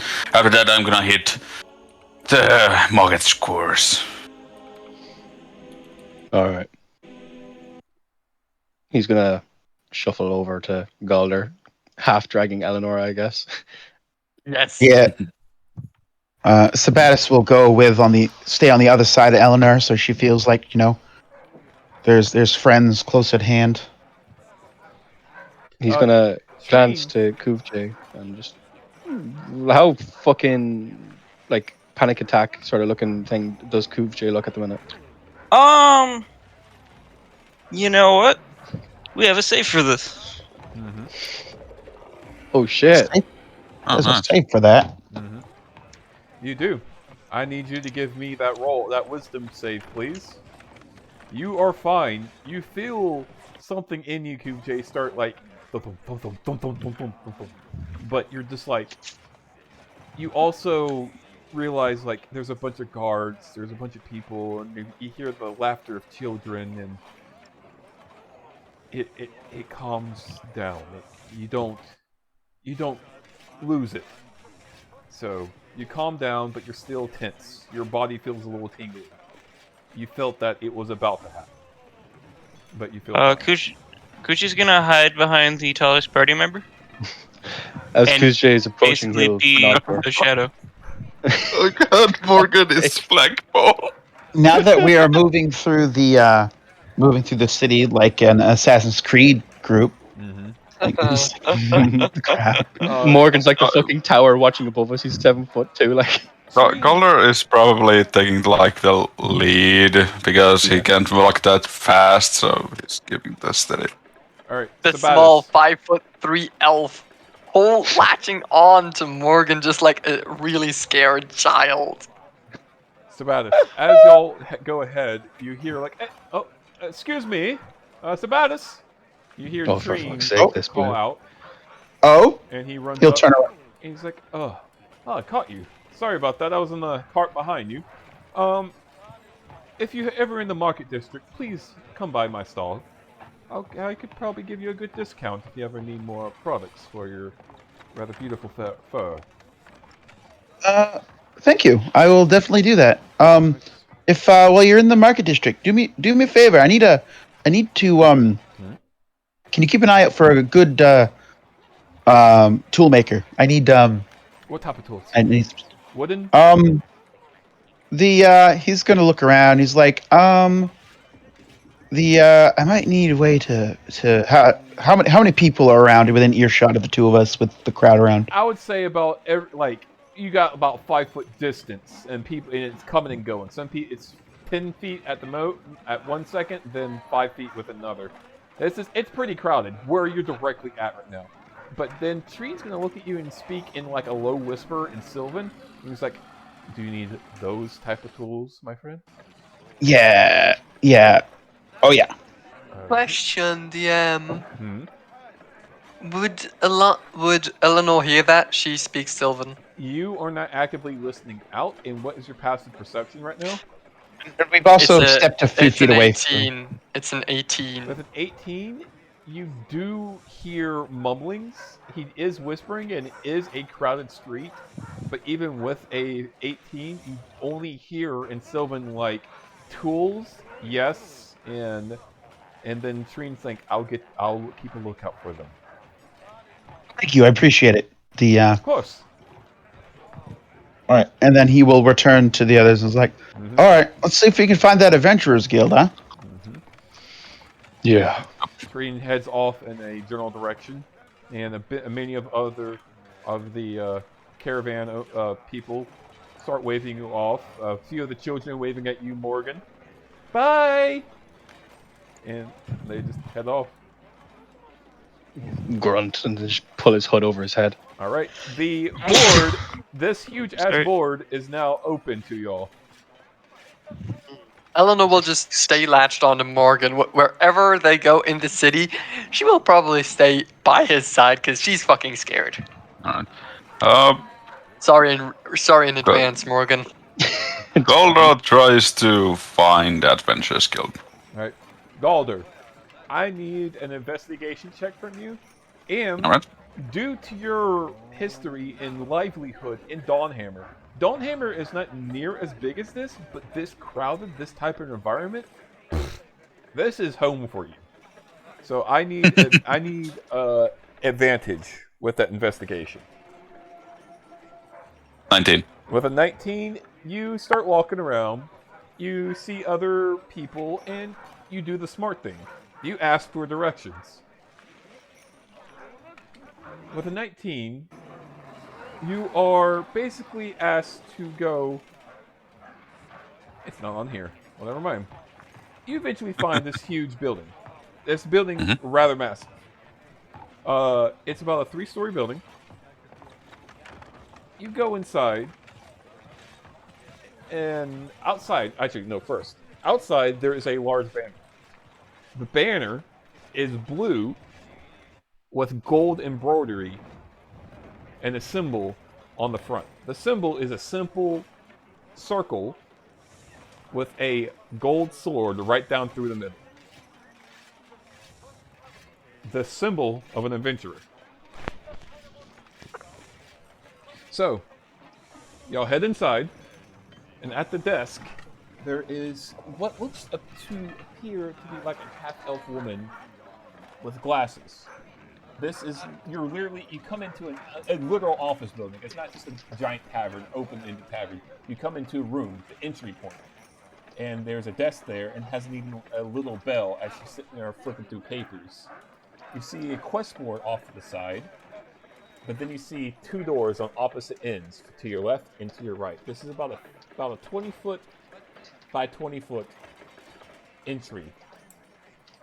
But this building is obviously a lot bigger than this one lonely room with one receptionist at the desk. Yes. So there you are. You are inside of a room now. There's a room. Alright. You all Alright, follow yeah. me, correct? You all go into this room. Yep. Yeah, Eleanor just stays latched onto Morgan. Just like, As y'all walk yeah, you're in- mine now. As In a y'all way. walk in, the half-elf kind of glances up and like, she kind of scrambles. Kind of scrambles and gets her papers in order and stands up like, well, welcome. Can I help y'all? Evening, miss. We're looking to join. To join the Adventurers Guild? Yes. Eleanor would wave really shyly. Hi. Oh no. Of course. Okay, do any of y'all have criminal history? And when I say criminal, I mean, have you been prosecuted and judged by Maltese law? have you been in jail within Maltese? No. Shakes your head. Nope. I have no. Okay. Have any of you been accused of a crime within Maltese? Nope. Shakes your head. Shakes your head. No. Nope, it's my Okay. first time here. I'm gonna have each of you. She pulls out a small piece of paper. I need you all to go on and here you go. And she hands you all a thumbtack.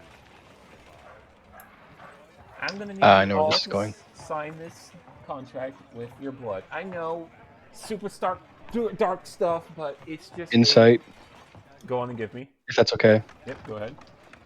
May Eleanor assist? Oh, With never that mind. nat 20, Morgan, what are you trying to exactly insight? This seems very suspicious for any kind of contract. Anything This he's experienced has never had to be done by blood. Okay. For her, for this woman, this seems almost the norm. Like, this is nothing new to her. She's probably been at this for years now. And this contract part, the way she's handled it, it seems like it has off-put a lot of the people. But it is what it is. And if y'all do this or not, doesn't really matter to her. Because at the end of the day, they have a lot of adventures already, and losing a few who are scared to do this contract isn't going to bother her. But at the same time, she's also understanding of, like, it's a spooky contract. I understand, but this is to seal a promise that you are not a criminal looking to join the Adventurers Guild and basically take advantage of it in the wrong way. Hmm. And this- Already like pricking his finger and starting signing it. All right. Yeah, Spadus would do the same. All right. As y'all do this, sign. the contract kind of lights up a little bit with shimmering arcane, like gold energy, and then fades away. Okay. Does everybody do this? Yep. Morgan will Mhm. kind of eventually shake Eleanor off his arm so he can prick his finger and then give the contract over. Okay, that is the first deal. You You do have- the same, prick your finger, and then just instantly latch back onto Morgan. You're stuck with her. Live with it. Okay, with that done, we are going to get on to the next part. Can you hold a moment? I just got called. Sorry. I thought If you that's meant- okay for Yeah, go ahead. Go. She is going to start taking out papers. These papers are rather thick, and she is going to start handing them to each of you. It's about 15 sheets each. And as you look at them, at first it's just the mumbo jumbo words y'all cannot read. But then it starts to shimmer and then change into your preferred language. Woman. Yep, it turns into Dwarven language. Only able to read common. Alright, then it turns into common for you. Barbarian moment. Like I What said, language would it turn in for me? it would turn into your preferred language. If you want to announce that to your party members or not, you may. But it turns Point into, taken. It turns But in- okay. Yep. To them, if they look over your shoulder, it would still be like, say, Galder looks over your shoulder at your contract, it would be Dwarven to it. Nice. So, these contracts basically give you a brief summary of everything. And as you read this over, the lady at the front desk, the receptionist, is also going to go over a few basic details. So, you can't just outright join the Adventurers Guild. Eleanor, you back? Yes, I am. What am I? Sorry. So she literally just gave out a 12-page contract to everybody. When you're holding it, the words on it are scrambled and doesn't make any sense, but then they shift and shimmer and change into your preferred language. Question, DM, that is for you. We didn't discuss this, but I'm not sure if Eleanor can read or write at this point. Nice. If you do not know how to read or write, and if that is your character choice, then the words stay scrambled. You don't know what you're looking at. But the receptionist, regardless, is going to explain also. As you're reading over this, just let y'all know that not anybody can just walk up and join the Adventurers Guild.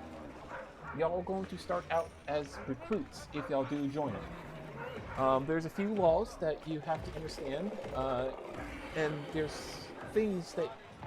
privileges you get when you join the Adventurers Guild that we can't just willy-nilly give out to anybody. You have to prove yourselves worthy of having these privileges. Otherwise, what's stopping everybody in the city from joining the Adventurers Guild? You know what I'm saying?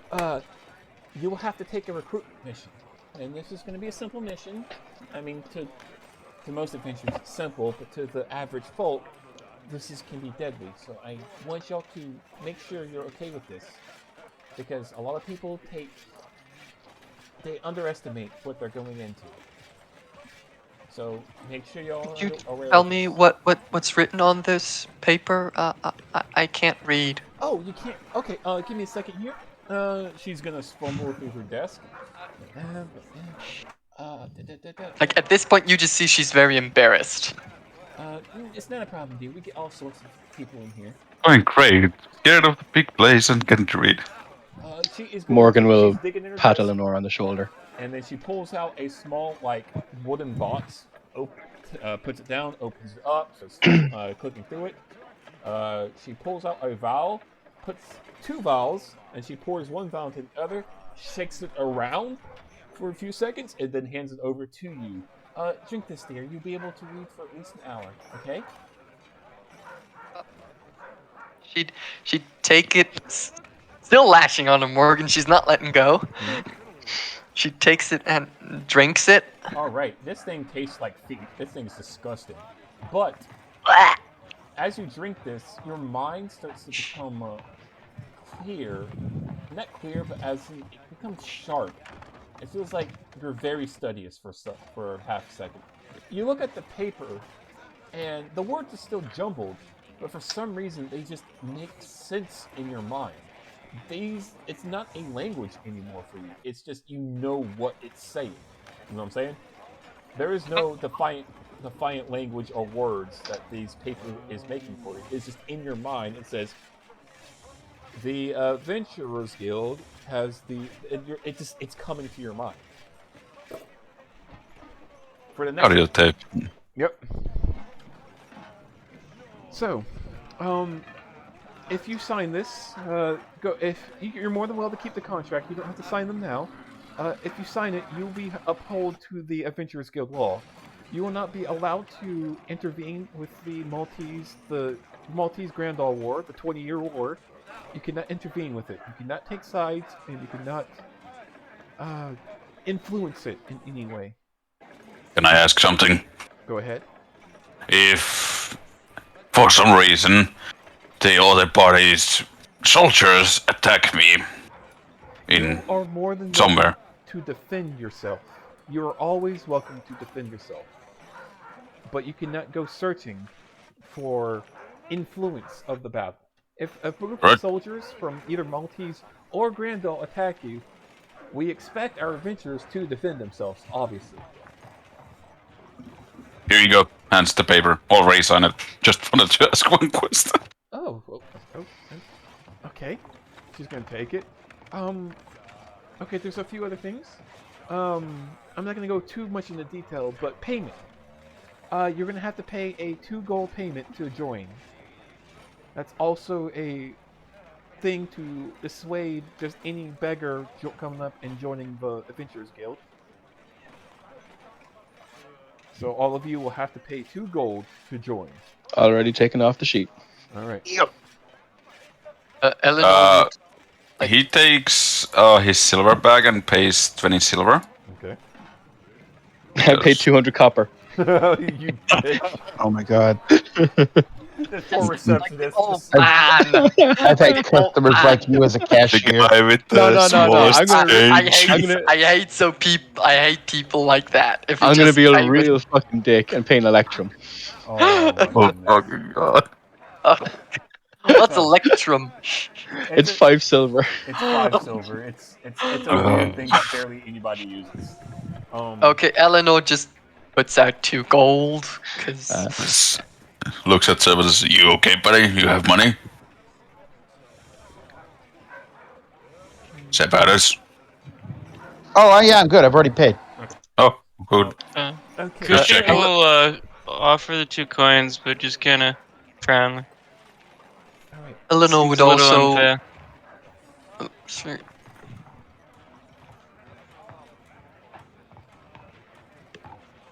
So, with that payment succeeded, before you officially end, though, what you do not have access to Adventurer Guild privileges just yet. You have to succeed in this recruitment mission.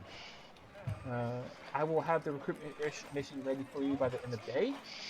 But you are allowed to stay in the barracks of the Adventurers Guild for tonight. But after that, you're not allowed to use any of the Adventurers Guild stock rooms, supply rooms, barracks, anything like that after tonight. Until you succeed in this recruitment mission. Understand? Yeah. Right? He just nods. Do Adventurers Guild have some kind of party system that they have track on people that work together? Yes, there is a party system thing together. You would need at least a party of 5 to go on this recruitment mission, and it looks like it's possibly you already have your party together if y'all would like to go together. Yep.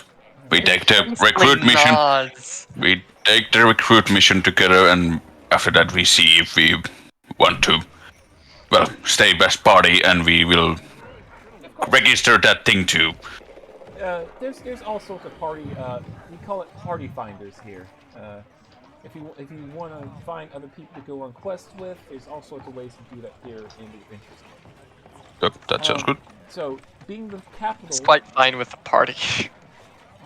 with this being Golden Crown and everything, there is rules within Golden Crown, but we are allowed to overlook certain rules. You're not allowed to brandish your weapons in Golden Crown if you're a regular civilian. But if you're part of the Adventurers Guild, you can brandish your weapon, but be mindful that it will still cause a commotion. And if it's just for a display of power, if it's doing that, that's fine to a degree, but don't let it go to your head because other adventurers may step in and tell you to stop. Most of our adventures is ran by adventurers. So, but again, this is all after you complete your recruitment mission. Payment is given in 2 different ways. The quests that we mark are paid for by civilians and lords and ladies to be completed by adventurers. You either get the lot sum at the end of a completed mission, or, if permitted, you can get half payment at the beginning of the quest and the rest at the end. Also, one more disclaimer, just because you're part of the Adventurers Guild does not mean you cannot take adventures or quests from other means and other people. While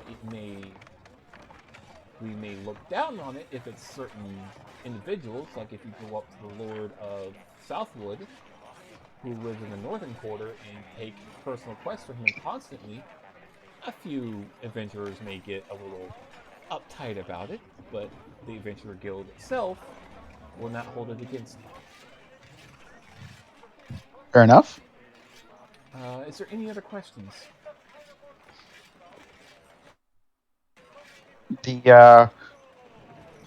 How soon can we take this mission? I think some of my companions are a bit uncomfortable in such a large city. Nods hastily. She's clearly not liking this at all. Well, I have to get everything set up, and I have your names from the contracts, if y'all finish signing these contracts.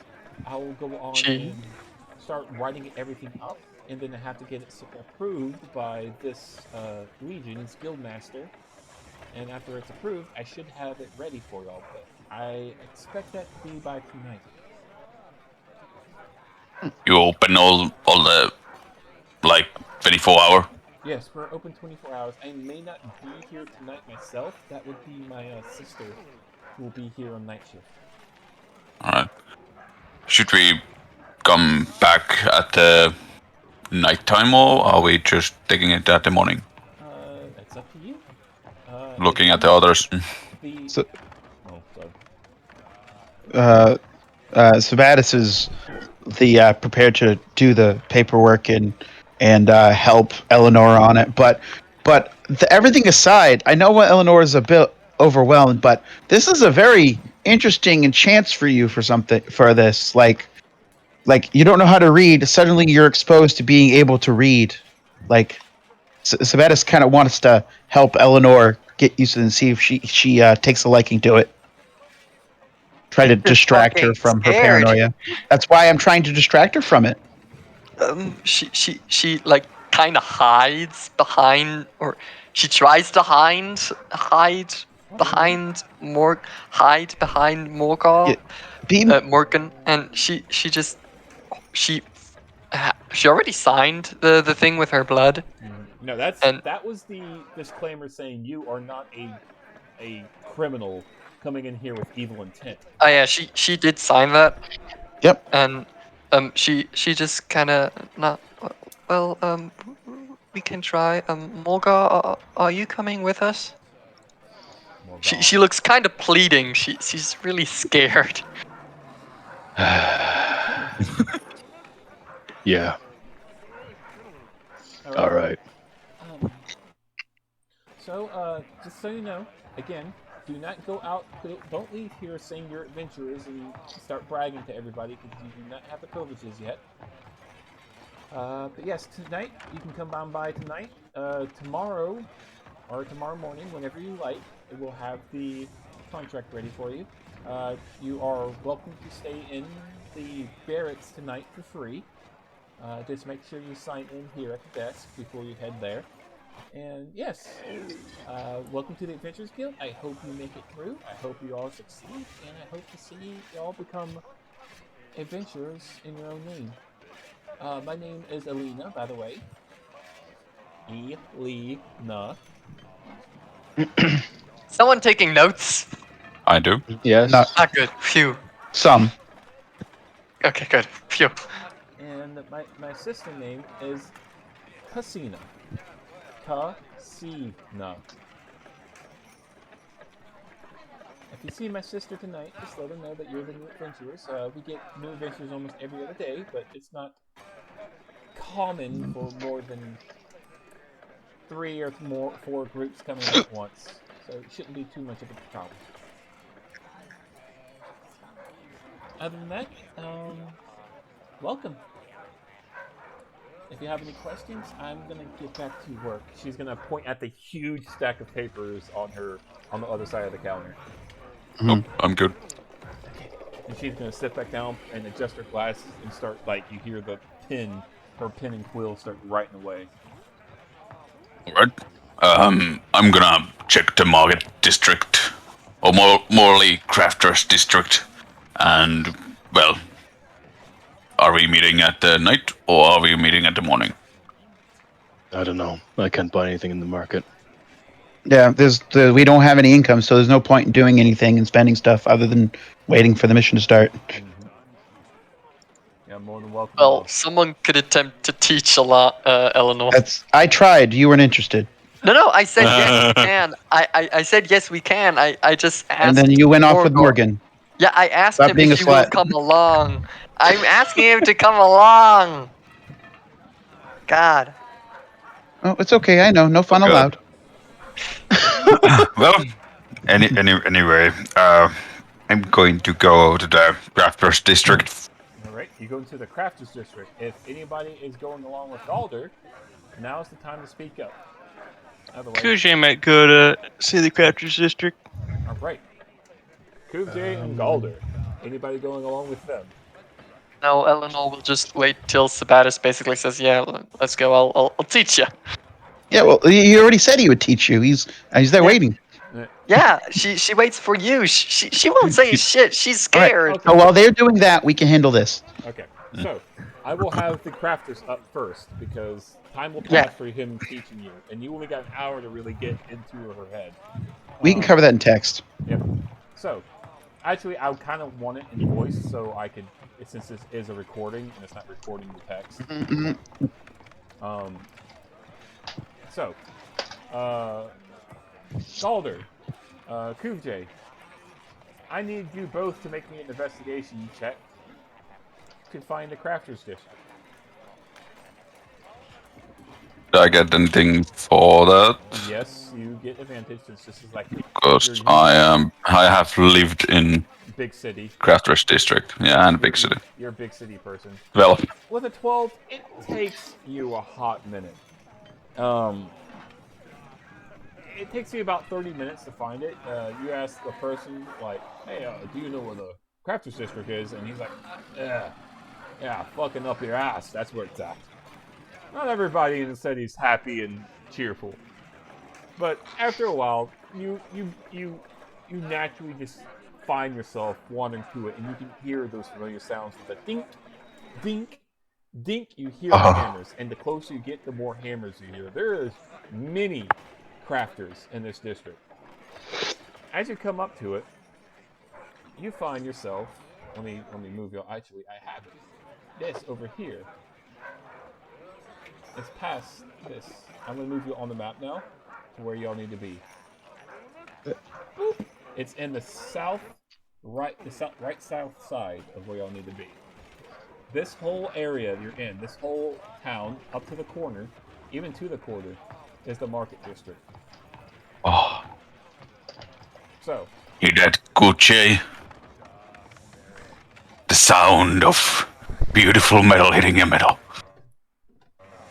yes, you can definitely hear a blacksmithy. Probably even 3 blacksmithies. All competition. It's like Home Depot and Lowe's. The same exact store, but different brand. I take it you find yourself rather calmed by such places? What did you say? I didn't hear. Cut off. No, sorry. I take it you find yourself rather calmed by such places? Well, I lived in Dawnhammer. I'm a blacksmith myself. I lived in a forge for most of my life. Okay. And this Dawnhammer is a forge? Dawnhammer is a city Hmm. in Maltese. Well, for one, not as big as this, but almost very crowded. Oh. Well, I'm sure it's nice. How crowded is this part town?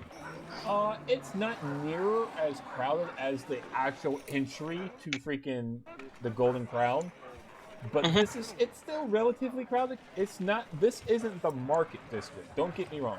This is the crafters district. Things are still made and sold here, but this isn't you won't find the baker shop on this. You find the wood carving, you find the ironsmithing, you find the tinkerer, you find the crafters. Tinkerer would be Zach's job, right? Or is there a different shop, like many tinkerers? Shops. There's different types of tinkers. There's a toy All right. tinkerer, there's a toy tinkerer, there's all types of tinkers. Yeah. All right. This isn't the market district. This is the Yeah, crafters district. just checking. So this isn't as crowded as the market district would be, but it's still relatively crowded, but not. You have breathing room now. You're not being bumped into and people aren't pushing to get past you. This is just, you have some space now. And there's hardly any children here because, like I said, this is where the shit is made, not really sold. Are we looking for anything in particular, or just... Well, blacksmithing is a good way to establish some connections. Alright. And he goes looking at the blacksmithies, like mostly the signs for them, that how they look. You got 3 blacksmiths. Uh-huh. If you want, go on and give me an investigation on all of them if you want. Oh, he would only look which would look more dwarven. There's only one dwarven-looking blacksmithy. Alright, he goes there. Alright, as you go to it, you see a dwarven woman out in the front next to an anvil and then next to a smelting thing, hammering away at what looks to be a shield, trying to warp it into the correct shape. And she glances up. Her face is covered in soot and stuff like that. And you see her, like, smirk at you. And just, hi. What can I help you with? She says in Dwarven to you. Forward back. Well, looking for a blacksmith. This looks... Well, yes. As a blacksmith myself, I want to make connections. Mm-hmm. And this look at most best shop for it. Well, I don't mean to brag, but we probably found the best of blacksmithy here in Golden Crown. Oh. Well, I take you up to that. Do you need any help with that shield? Not at all. I just started, not even 10 minutes ago. Can I see what kind of metal she's working with? You give me investigation as you look at it. 13. You know one thing for certain. This is a mixture of metal. And the only metal that you can really make out in the mixture is mithril. Mithril. The other ore, you can't really tell. It's almost new to you. The only metal I can say about that shield is a mithril. These other ones are kind of new. It is new. I made it myself. Oh? Yep. What kind? I call it. He looks around and leans in. None of your business. And she winks at you. Oh. Well, all craftsman has their secrets. That was my grandboss said.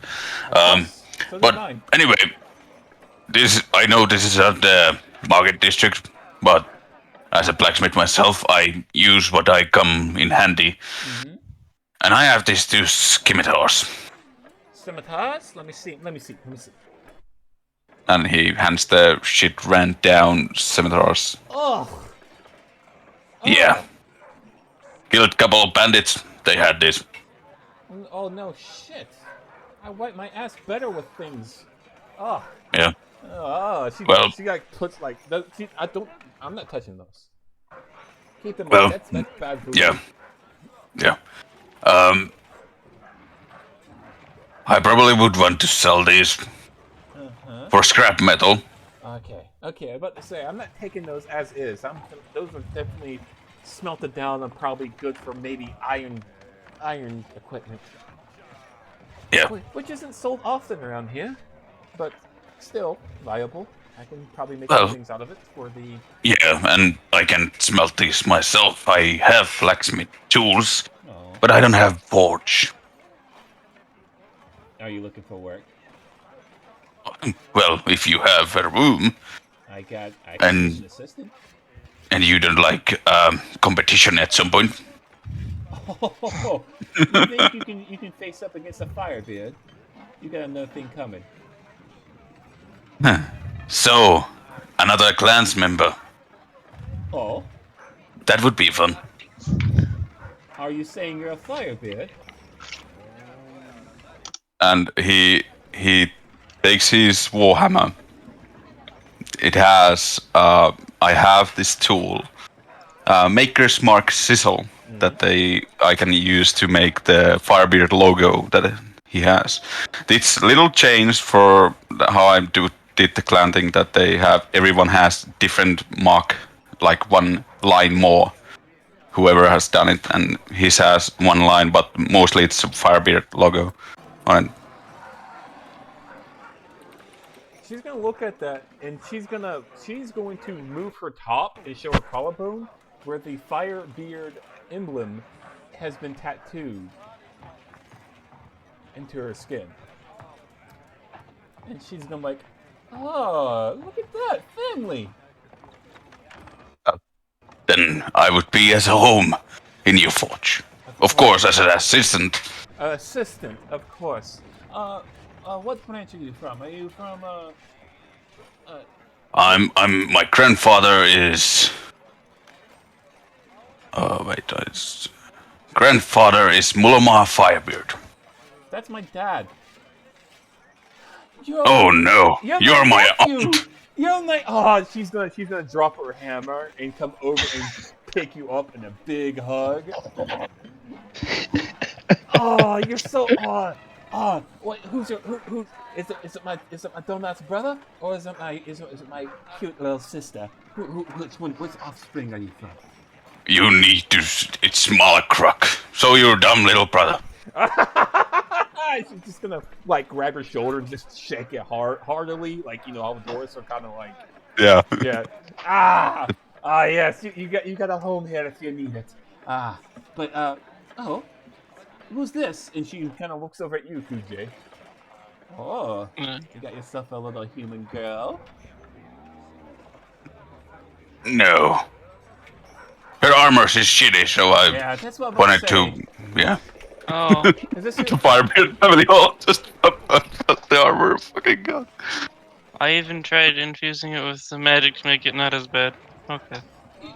You tried your best, but when you deal with Firebeards, you deal with the best. As I'm sure. What's her name? What's her name? She's asking your name. Kuche.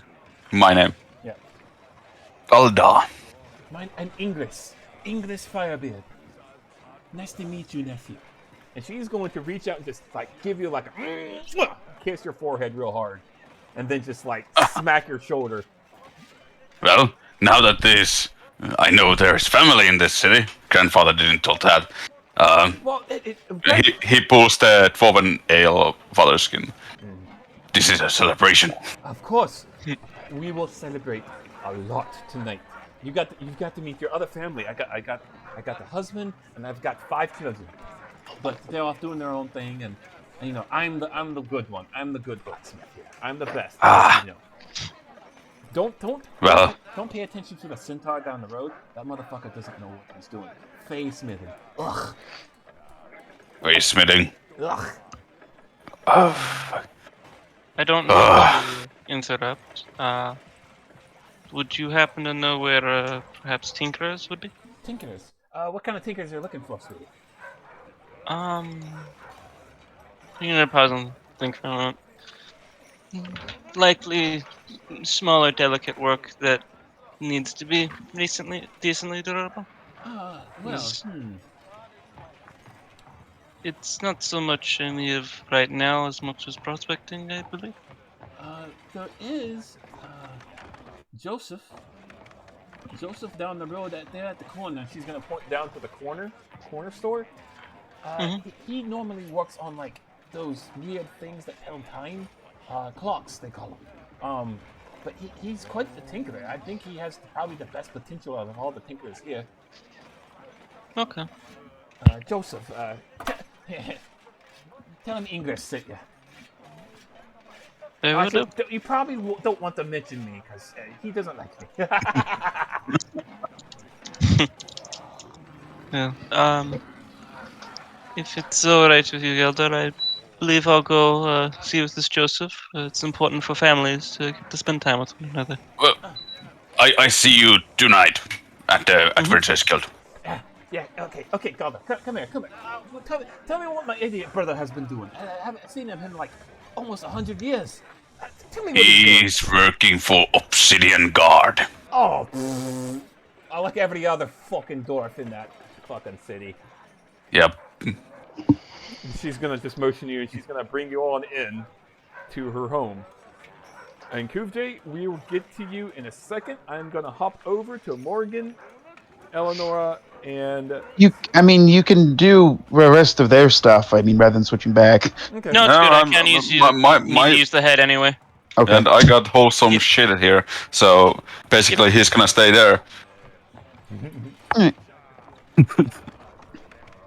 You get to meet your cousins, Galder, a bunch of a dwarven kid that's only like 8 years old but has a full beard already. And they're all very roughhousey. It's very her home reeks of ale and soot from forge. It's a very good smell of home. Very good smell. Yes, your aunt Ingris will take care of you. Oh, that's good to hear. Alright, I'm back. Okay, so we'll jump over to Sabatis while Kuvjay uses the bathroom. We'll jump to what y'all doing. Sabatis, Morgan, and Eleonora. Are y'all just having this teaching session in the entry point of the Adventurers Guild, or do y'all go out somewhere trying to teach her? I imagine Sabatis would have tried to find some small, let's see, what's some place we could go? Sabatis would try to find some kind of small restaurant or cafe that seems to be not particularly busy, like not a whole lot of people in it. Give me investigation. And depending on how good your investigation or bad the investigation is, I will give you a place. I have a few places that could work. Could I convince you to let me do perception? Sure. The DM is convinced. For Eleanor, it would be survival. No, for Eleanor, it would be a wisdom save to not get a fucking panic attack. Oh yeah, let's do that. Let's Jem, do see. you Hold allow? on 1 second. you're Just making fine. sure. Okay, that's what my thing is. You're out of the most crowded area, Eleanor. If you were going to have a panic attack... Okay, cool. Yeah, No, no. it's a 7. With a 7, you look out and it's very crowded. You're not particularly used to this type of... You're used to cities, but this is the city. And you look out and you try to see a few places. You see a few, off the wall, diners. Not diners, but, little shops where you can eat at. And it looks like they are special. You see a place that, soup's here, all type of soups you can get. But it seems crowded. Fuck that place. That would be a good place. But you do spot it's not like a park, but it's like an essential walkway. It's like a circle. And in the middle of the circle is a huge, huge tree. And there's benches, circle benches around this tree. And it seems relatively not really busy there. There's people walking around you, but the benches themselves aren't really occupied. People are too busy to be sitting down around the tree at 3, 4 o'clock in the afternoon. Yeah, this seems like a decent enough spot. So, go down and sit down. There's only one other person that's sitting down, but they're on the opposite side, and it's just an orc woman reading a book.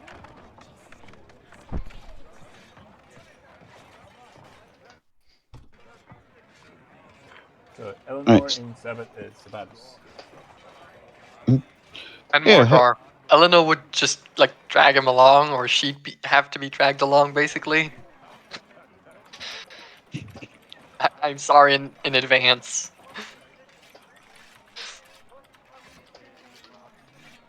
Eleanor is just really nervous. She's just We realize that.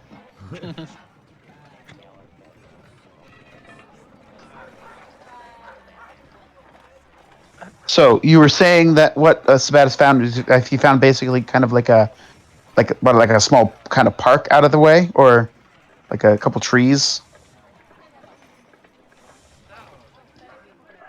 Hello? Say again? Did we lose the DM? Sorry, re-say that. My wife was talking. What? I asked you what you said. About the tree? Yes. This tree is just a large oak tree. It's nothing special. It just seems to be put there to put. Kind of like a park, little parky, Yeah. grassy area with like a tree there. Yeah, you can look around. There's flowers and stuff planted around. It's if it was all stone, a lot of people wouldn't like this place. So there is some nature implemented into the city. Is it? You said the people are kind of. Is enough of? Maybe we can try to calm her down because yes, we understand that she's panicked, but that doesn't need to be a constant state. You can be more. It's like the area you're in. You see this tree. You even see some squirrels and some birds in this tree. It's a good escape from nature. There's even grass around the tree, and then it turns into the stonework where the benches are. Basically, if you're sitting down on this bench and you look up, you see the branches and everything. But then if you look forward, you see people walking about 10 feet away from you in this circle trying to get to different parts of the city. It's a decent enough place where we can kind of do this stuff we need to do. Actually, wait a minute. Kind of bring Eleonora over to that area, or did they find something better? That would probably be the best with a perception of 7. That would be your best spot. What about everyone else's rolls? Let's see. Or nobody else rolled. Nobody else. Rolled. It's like there's that. He'll kind of point. He's like, that place over by the with the trees is a little bit out of the way. We could do there unless you guys see anything better. I don't mind. Anywhere.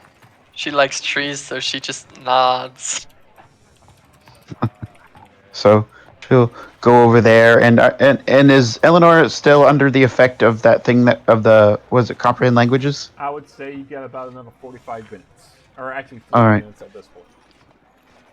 Say again. You got about another 40 minutes. Okay. It's like so the no, you saying you haven't been up and around any cities before, like obviously. No. Do you- She just shakes her head.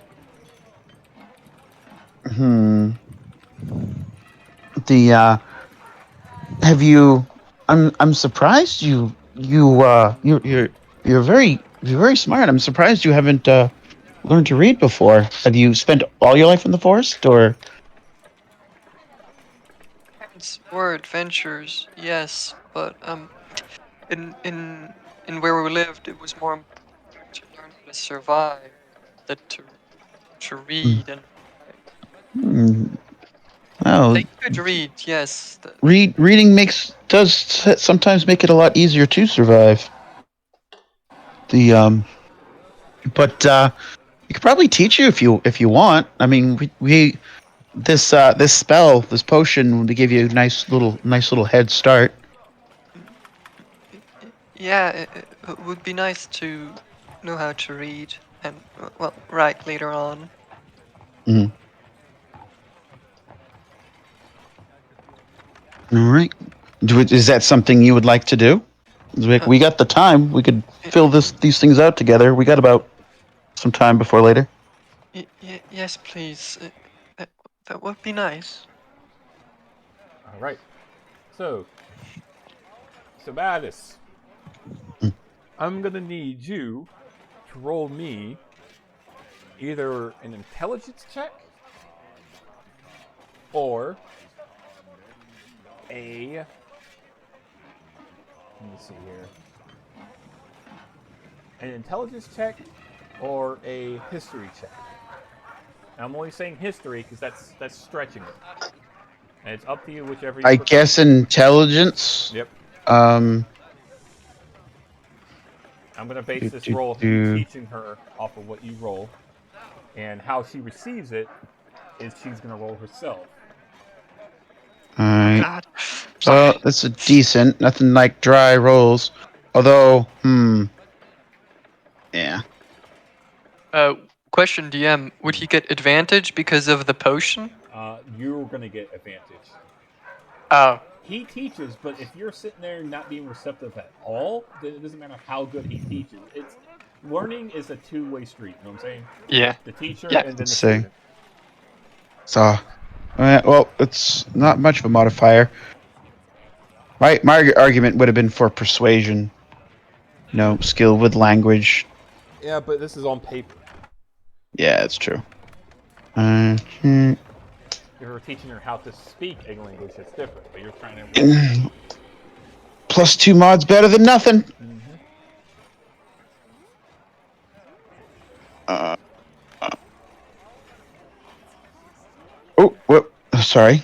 I realized what I just did. Alright, sure. Until. Alright. That's about what I expected. Yep. Okay. So you start to teach her.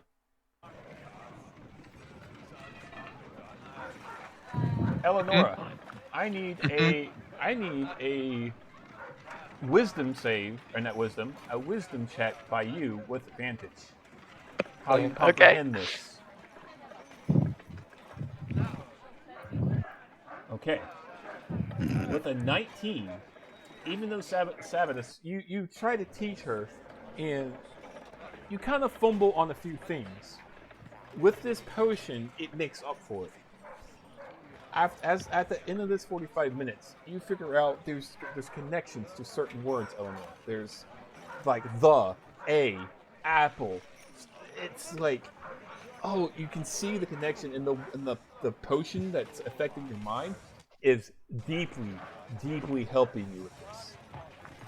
At the end of this 45 minutes, with that 8 and that 19 of comprehending, she definitely comprehends every single word you're saying, Sabatus, but there is a few plots, like details left out, like multiple meaning of one word and stuff like that. Mm-hmm. But, Eleonora, at the end of this, you sort of pick up on the cues of common written language, written common. Mm-hmm. You can now read at a first grade level. Like, you can read small words and it'd be like, the car went south, like, kind of like that. You know what I'm saying? Ooh, I have kind of an idea for this. So Sabatus is his poor attempt to teach her was mostly him kind of poorly filling out his own sheet because he has only been in the mortal world for 5 years, so he's writing and penmanship isn't necessarily his strong suit either. But what he's mostly trying to do, and this is my argument for a different thing, he's going to be using this to try to calm and distract Eleonora from her panic about the city. Mm-hmm. And can I roll a persuasion for that? I don't think that's needed personally, because if you teach it's not about things that are needed. It's about cool story elements that would be interesting. Yeah, okay, cool. Sorry. Sure, but that wouldn't be up to me to say, oh, this works and Eleanor's calm. That would be up to Eleanor, the player. Yeah, I know, and it's like I said, it's not Spatus either, but he's making the attempt to try to cheer someone out who's clearly in distress. No, I was going to say it does work, no matter what. It does work. It's effective. You are effectively distracting her, and that works. That was I going to say? I worded it wrong. Sorry. Yeah, she is distracted. She listens, and she is distracted. She's calmer. It's like Sabatus looks at his sheet and looks at yours, and is like, "Wow, you did yours even better. You did yours better than mine." Eleanor, you can kind of. You can't read like big words. Like if it's bigger than 5 letters, you're kind of like and you have to sound it out. But you have a basic reading comprehension. Like it'll probably take you a good 3 minutes to sound out golden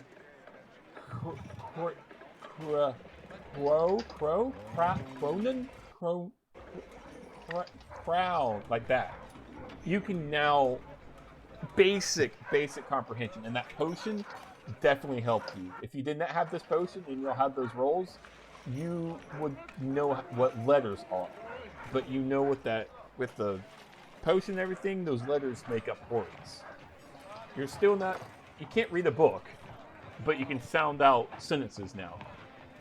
Mm-hmm. So, a few more times, if you possibly get another one of those potions, hey, you may be able to read quite soon, but it's not something you can just pick up within an hour. The potion definitely helped though. Morgan, She. go ahead. No. Finish first. Finish I was first. going to That's say, good. what is Morgan doing this whole time during this 45 minutes of Sabatis trying to teach Eleonora? He has his journal out. Surprisingly, the barbarian is able to read. He will be taking his notes of recent events over the past day, writing in stuff about the adventurer's guild, the weird binding by blood sort of thing as well. There's various note keeping. He's doing it for a reason. He's just keeping record. Other than that, just sitting there listening. As y'all do this, and during this, you hear the town crier, or the city crier, call out, war pushed back, Maltese gaining ground on the... No, wait, hold on. Let me make sure I say it right. On the battle-scarred lands,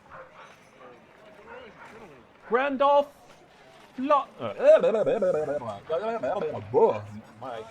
Oh god. Grandall losing ground. Maltese winning.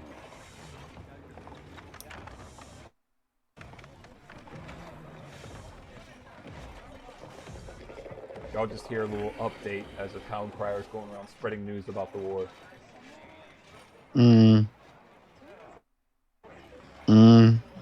Mortal Takes note of that as sporting. well. Takes note of that as well. That Maltese are pushing new ground against Grandville. Eleanor is just listening. All right. She'd look at Sabatis like quite happy that she can now kinda read. Hey, you pick up very fast. A couple more times, please. Yeah, absolutely.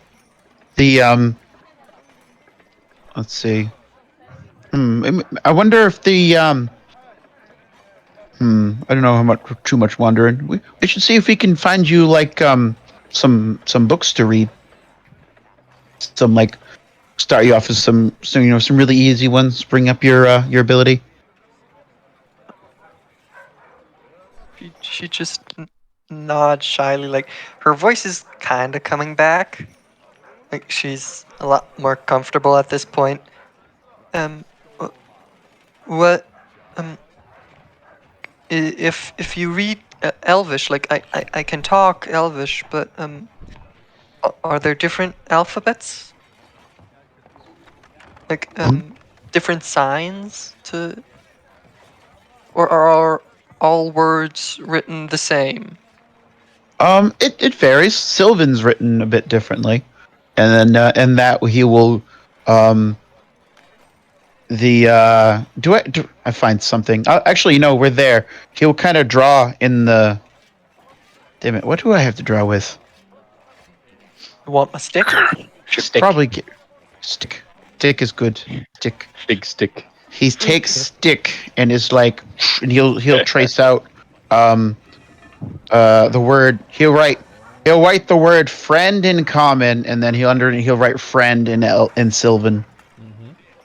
And Eleanor, as you look at this, the language for common and the language for Sylvan written, they look completely different. He will point up to the top one and go, "This is friend in common." He'll point to the bottom one, and this is friend in Sylvan. And he'll go to the top one, say friend in common, and then he'll go down the bottom one and he'll say the Sylvan word for friend. He understands Sylvan, so she'll say, "Ah, okay. That's interesting. What about bear? What does bear mean in Sylvan? And Or do you write it?" and you could probably fade away to the other crew as the two of them are like talking, going different words and covering the both of them. Kuvjay, are you going to Joseph the Tinkerer? Yep. All right. So, you go into the shop. Mhm. And you see, as you walk in there, you just hear all around you. This is definitely a tinkerer shop. And as you come in, you hear a, hello there. And this man, give me a second here, a tall 8-foot furbolg is going to stand up and walk over to you. Here you go, and this is what he looks like. Oh, well, hello there. What can I help you with?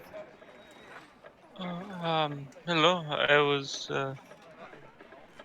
new to town, and was hoping to look for a place that can do some fine works with tinkering. Oh, you come to the right place. Name's Joseph. I dabble in some tinkering. I can do all sorts of things. My preferred method is gearworks and stuff like that. I kind of was raised in Grandal, but learned some of their mechanics over there and brought it over here. Okay. You have a lot of clocks hanging around.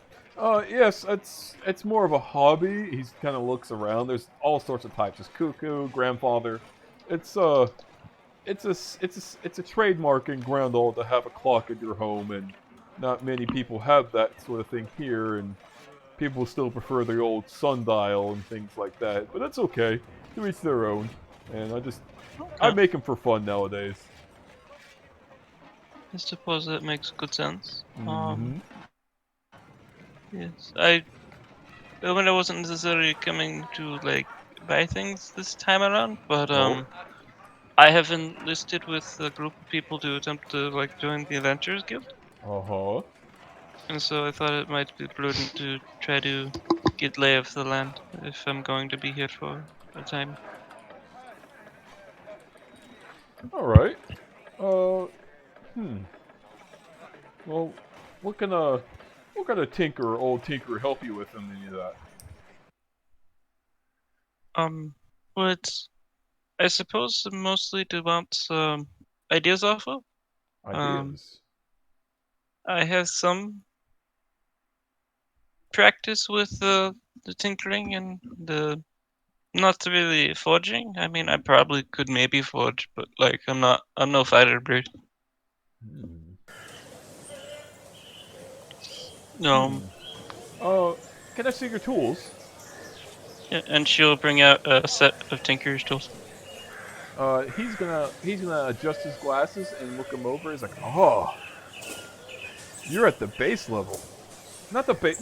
No, forgive my words. No, that would be accurate. I'm not super skilled, but have not had all much time to get skilled. I was fortunate enough to get some elementary training, Yes, but that's as far as I've gotten. It's like you can hold a sword, but how do you hold it determines on what type of sword wielder you are. You know what I'm saying? Mm-hmm. And these tinker tools you have, it's basic. Like, you are a tinker, you are a creator, but what type of creator are you? You still have yet to find out. I can tell just by these tools and the way they're used and the wear and tear on them. He's gonna adjust his glasses, pick up one of the tweezers, and sniff at him like and put him down. So, I could show you a few of my things and introduce you in a few paths, but it may not be in your interest. Just let you know. I mean, learning is nice. Like I said, I'm a gearwork tinkerer. I've been asked to make a few things that are outside of my comfort zone, but I've more or less been able to successfully make those things. You won't see me making any toys or anything like that, like my friend down the road. I'm more of a, how do you say, I can make you a good music box. I can make you a clock here. I can even make, if you have the proper license and the proper coin, I could even make you a clockwork pistol. But that is rather Pistol? expensive. Indeed.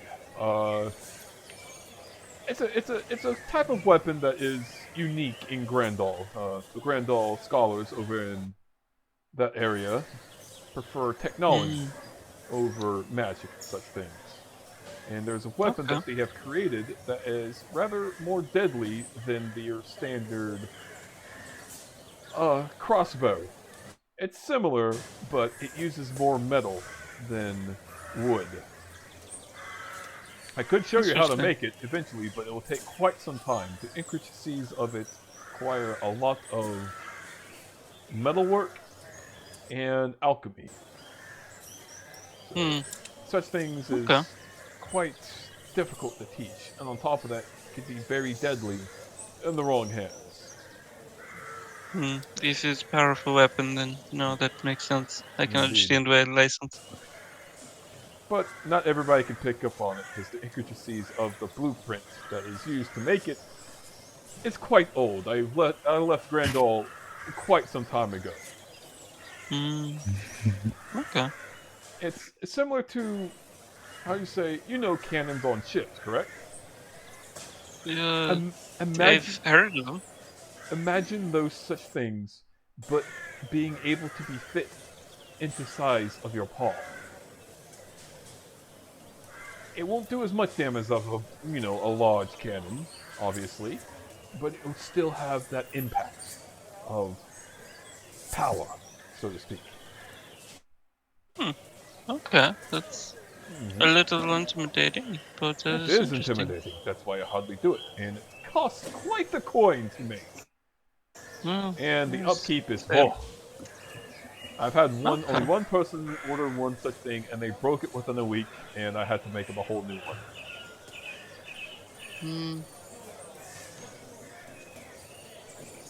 It's interesting, but perhaps one day I could learn a bit better. I had, well, not so much in this pistol, but maybe something similar to crossbow.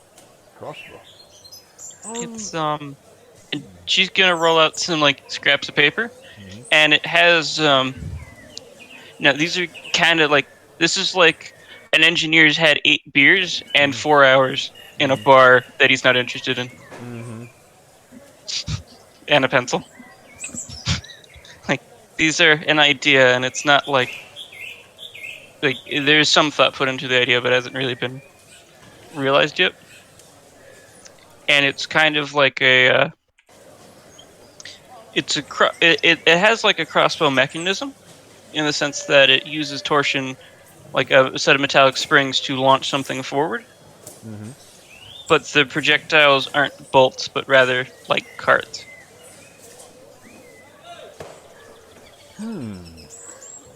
But not like playing cards, but like larger, like old-fashioned, like larger, like tarot cards, like thicker. Interesting. There is a few flaws, though, and he's going to circle them out.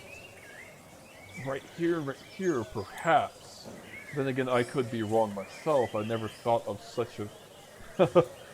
What's your name? Is Koji. I understand that it's maybe not best idea. No. I haven't... No. It is a beautiful idea. And he's gonna hold up his hand. Nice to meet you. It's nice to meet you too. And he's gonna shake your hand and look at it. Don't worry about the best idea. Don't worry about good idea, bad idea. It doesn't matter. It is an idea. Follow it through. Learn. Learn from your own mistakes. Trial and error. Trial and error. This design is going to fail, from my experience, but that does not mean the idea will fail. keep trying. Okay. He's gonna circle a few things. I would suggest using a different material. He's gonna start talking tech with you. A different material here, blah blah blah. But perhaps instead of a gear mechanism triggering this, you use this. Basically, he's talking tech. All right. So, she'll check with him. She will bring up that she's not entirely sure how to aim the thing. Mhm. And she's suspecting she'll need to figure out some kind of magical source for that.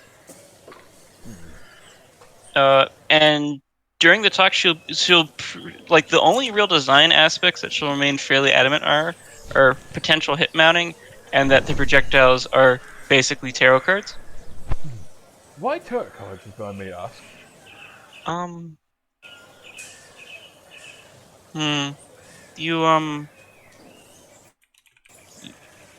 This is not necessarily a bad thing, but can I ask you to keep things private? No, of course. I'm not many come in here anyways looking for conversation with the furball. Well, I said my name is Guje. If I said my last name were Mare, would that mean anything to you?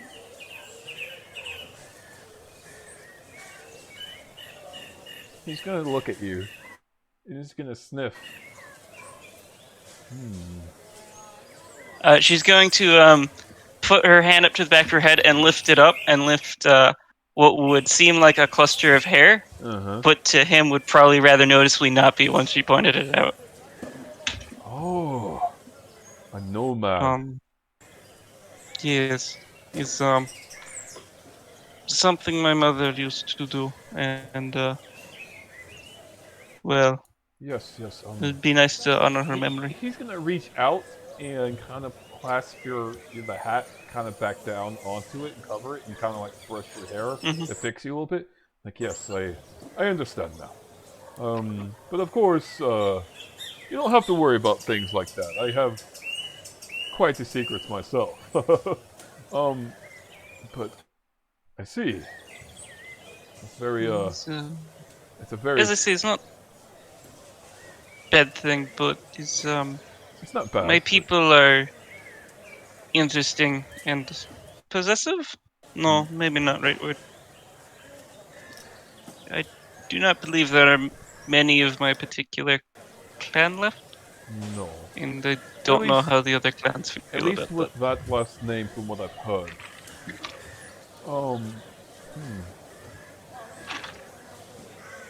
He's gonna scratch his long beard and be like, "It's a passion project. Yes. I will help you see it done." But Thank you, and I thank you now, and I apologize if this went not going anywhere. I had the passion project once as well, and I could have used the help. And I want to help you honor your mother's memory, so to speak. Thank you. Of course. But yeah, your project, regardless, is going to require some gold. As much as I'm willing to help you build it, Of course. I'm fairly certain these scrawlings won't work off the bat, so yes. you will probably need to take some time after working with the guild. We'll work on it together. I'm not much of a combatant, so we'll work on it together. And I can tell he's gonna look you over. He's like, I can tell you can handle yourself. So I'm sure you'll be the one to test out this equipment. Again, trial and error. And just keep it in mind, my dear. We will fail. We will fail a lot. He's gonna look at this design and chuckle, but That's part of being a crafter, no? Indeed, it's only You truly fail and you learn. Yep, it's only truly a failure if you give up. All right, and with that, we will have a small time skip, unless anybody else wants to roleplay anything. Can I just ask one question? How old is Icarus? Ingress? You find out that she is the oldest of the children of your aunt.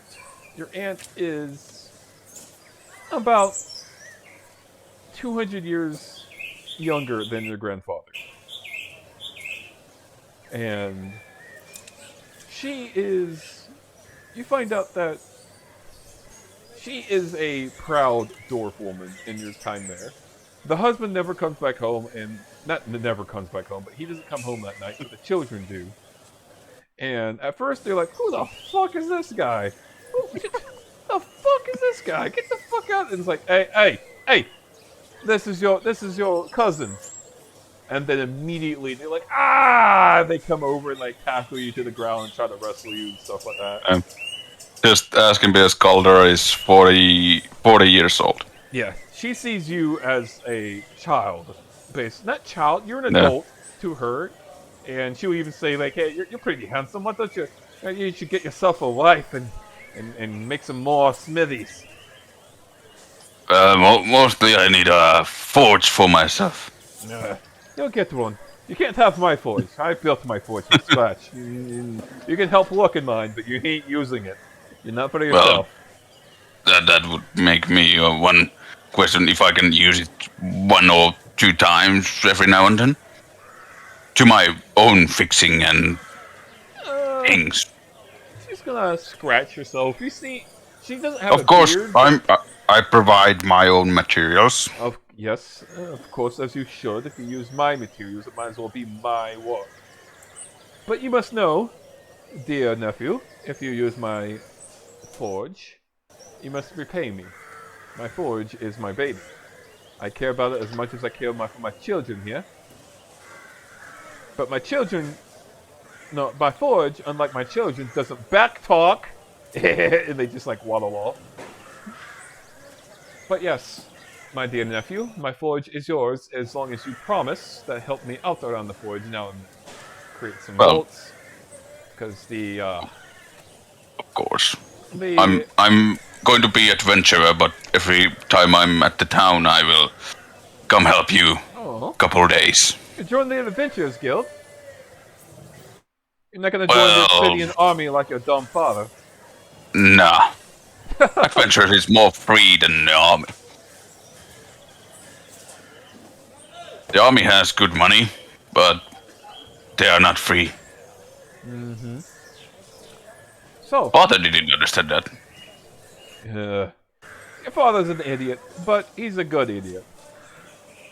At least you got your looks from him, and she's gonna just like smack the side of your head lightly. It's not like she's not disrespecting you. It's more of like a good game. Like, yeah, you got it. Let's see if you got home. Hopefully, you didn't get his lack of talent for the smithy, and you got it from. Well, I think that's why grandfather sent me away. Mm-hmm. I left on my own accord. If he hasn't told you about the falling out with father, your grandfather. Yeah, he's not talking much about other else family stuff than Forge. Nah. Regardless, you have family here. As long as you don't disrespect my work, and you don't have a shit smithing arm, you're welcome here. If you have a shit smithing arm, I will not claim you as my family. I'm going to tell you that right now. No amount of blood between us will allow me to keep you here. At least she's fucking honest. The Firebeard family fucking honest. I like this family already. No. Why is my family here? Uh-oh. What happened? What? Huh? The whole map just reloaded for me. Strange. Yeah. Not for us. Oh, Albert does have a periodic reset period. But anyway, You find out that Ingress is about, like, maybe 300. Around 300. She sits there and she does that. She's still a woman, so she's like, oh, you're wondering how old I am. I'm only 200. Yeah. Yeah. Grandfather is like, he is the he's the head of the household and or the side of the household that they are, because how I thought and how I think you thought, Firebeard is big family. Yes. And yeah, so he's like on the human's age, 85 or something like that. So Yeah, in the end card, she's about, and if we're going to human standards, she's about like 38, 39. yeah, Well, Galdar is just something like fucking 18 or something like 16. Yeah. He's young footwoman. She is, she's proud, she's blunt with her things. She's not, don't get me wrong, it's not anything like incestual, but it's more of like, oh, you're handsome, you got a lot of talent, and yet she's like, she's boosting you. She's giving that, like, that cocky aunt who's proud of you when she hears of your work and how you take all your work seriously. Like, even when you tell her about the night that you met in the tavern earlier and how you called her out for not keeping her antimanium armor, and she's like, ah, yeah, and she like grabs your shoulder and shakes it, like really proud of you. Yeah. And yeah. So. And he of course this last time he roughhouses with the cousins and all those. Mm-hmm. So, anybody else doing anything? Morgan's just waiting until we head back. Morgan, hit the hay, you're as one could say, and then corner. You need to get out of that fucking corner right now. he's nothing better to be doing. Actually, Morgan, Oh god.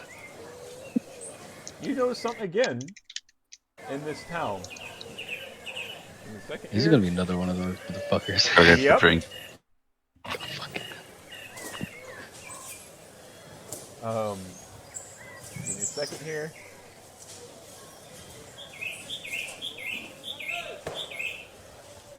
Give me a second. Mm-hmm.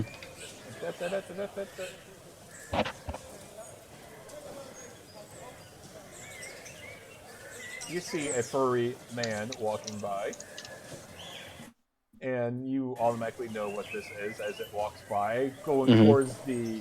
You don't know what it is, but I will tell you as players, he's heading towards the crafting district. He's just waddling over there quickly. You Just know what watching that them. Oh no, I know that left. You look creepy. He glances to Sabatus and Eleanor. They're currently preoccupied, right? They're probably teaching... like, Sabatus and Eleanor are focused teacher and student on... This is Bird. While they're talking, he's going to get up and follow. Oh, okay. Give me a stealth. I know you're not trying to stealth, but just give it to me just to see if, with their passive perception, if they notice. He's proficient in stealth of all fucking thing. Are you sure? Yeah, that's a proficiency. And she has expertise. Oh boy. Stealthing away from a ranger. That would be fun. Just go on and give me that stealth, please. Oh, he did. Oh, it's in bot commands. God fucking damn it. Can I use the one in bot commands, or do I have to go into campaign Alright, 2? 22. I'll let you have it. Make sure you post in Thanks. campaign 2. Yeah, sorry. I thought it was campaign 2. You're My good. bad. You're good. So, I'm sure your passive perception does not beat 22, as you all are focused on teaching writing. Nope. and Nope. reading. Nope. It would be with disadvantage, so it's like a 13. Alright, so, Morgan, do you just follow this man bluntly? He keep a distance, but is he on his own? Yeah, he's on his own and he's just waddling. He's hopping from one foot to the other. Like, every now and then you hear him chuckling to himself. Jesus fucking, this guy's insane. He's gonna just, he's gonna keep following him, seeing where he's going off to, and then if he does pay attention to Morgan, he'll speak to him. Alright, give me a second. As you walk in, you pass by a blacksmithy. A familiar blacksmithy. Huh. Give me a second here. Let me drag you all the way over here. Nope. And you come up to a odd tinkerer shop. It's not Joseph's. but it almost looks like a blacksmithy, and there's like an arcane crystal outside that is glowing with vines around it. And you see him walk into the shop.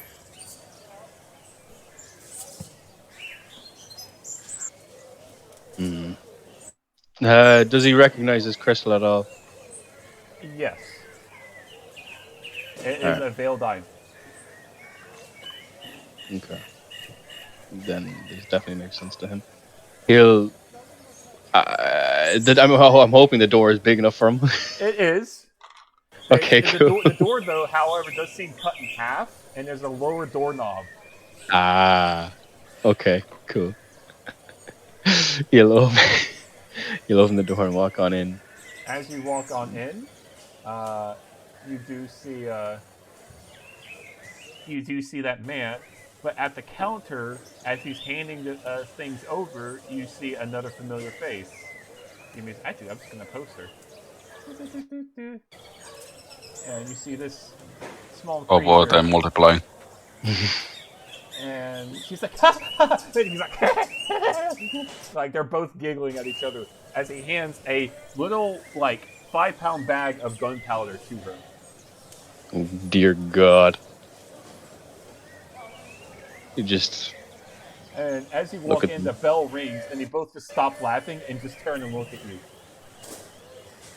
Oh, hey, I know you. Who's this? Oh, this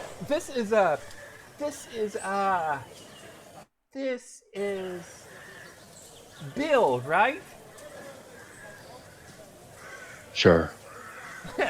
I knew it.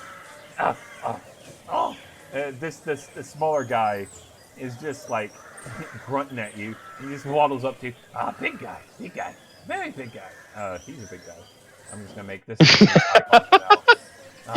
He's just waddling up to you and sniffing like, doesn't have any technology on him. Oh, you can tell he doesn't have any gear on him, and she's waddling up as well. What can I help you get a with? flashback.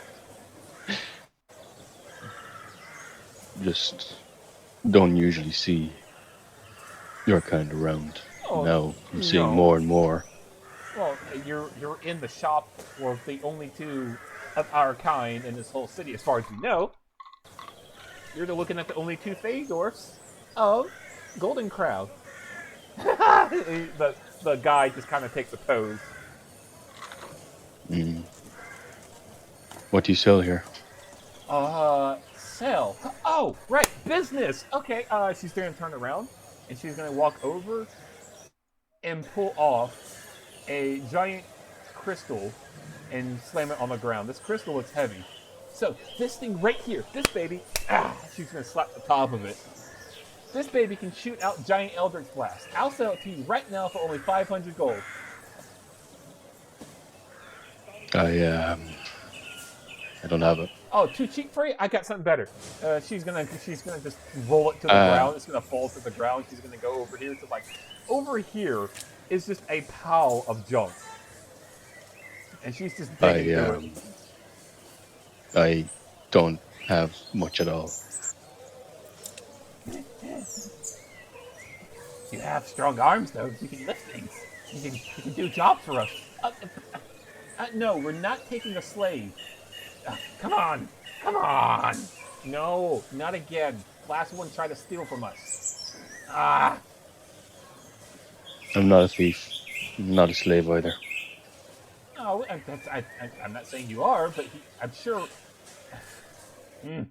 Walnut here wants to. Walnut. And you remember her name, correct? What is her name? Yeah. Kiwi. Yep. I only have 5 gold. You come into a advanced tinker shop with only 5 gold. I came in more for information, I guess. Information on what? She's gonna waddle up and put her hands on her wide hips, looking directly up at you. It's all sassy like. Yep. Are there any more Fey dwarves that are nomadic, moving around? Look, I get what you're trying to ask, but you're asking if a dwarf who left her own Gaia tree. You seen many more while you've been moving around, I only other met than Walnut here, and Walnut was kind of. I was kicked out. See, yeah, so you don't normally see, like you said, you mentioned you found Apple. You don't find Fedors normally moving away from their Gaia that much, that often. If they do, there's something either wrong, or they left on their own accord, and people like me isn't usually normal. You don't find normal Fedors leaving. If whatever normal means, and Walnut does the quotation with his fingers. You know, Fedors are more akin to the nature part of the green of nature. We don't mess around with ore or stone too much. We prefer crystals and plants rather than. I get it. Yeah. Yeah. So we kind of black sheep. If you meet a Fey dwarf that isn't around the Gaia, we're black sheep. Okay. All right. So yeah. Is there anything else you need, big guy? How do you know Apple? That's kind of weird. He'll speak in Fey Dwarf. A long story. Oh. Ooh, she's kind of pursing her lips now. Like, have you ever seen that SpongeBob meme where it's just like, where he's just grinning? I don't get it. And Walnut's just like, I don't get it. What's so funny? He'll Yeah, that's exactly maybe. the smile. That is exactly the smile. And she's like, did it turn purple? Huh? Did it turn purple? He just stays silent. It turned purple, didn't it? Walnut, this guy, she's gonna speak in Fedor to Walnut. Like, this guy here, introducing one of our fellow outcasts to the uniqueness of the mankind, if you know what I'm saying. I don't. I'll tell you later. She's just gonna swat at him. You already know the difference in how Fedors derive compared to normal. I do, yeah. I still remember that. Yep. I might come around later when I have more coin to offer. You really think this is a place for you, though, big guy? This is more of like a. You seem more of the up front. Can you make something that can hit hard when I swing it? Something that can hit hard while you swing it. I can, but. That's all I'll need then. Are you sure you want it from us? Because it's. I trust you more than people. She's gonna smirk. Give me persuasion with advantage.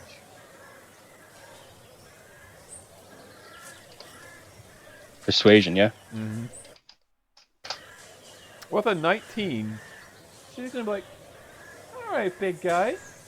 Seeing how you are so interested in the outcasted of our kind, I'll cut you a deal. I'll look into it. I think Walnut here can probably make something rather explosive for you. What do you prefer, blunt, or piercing, or slashing? Blunt. Blunt. Oh, right. Just like her, huh?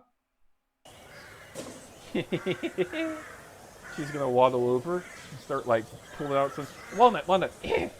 Oh no! This. they're gone. They're gone. Okay.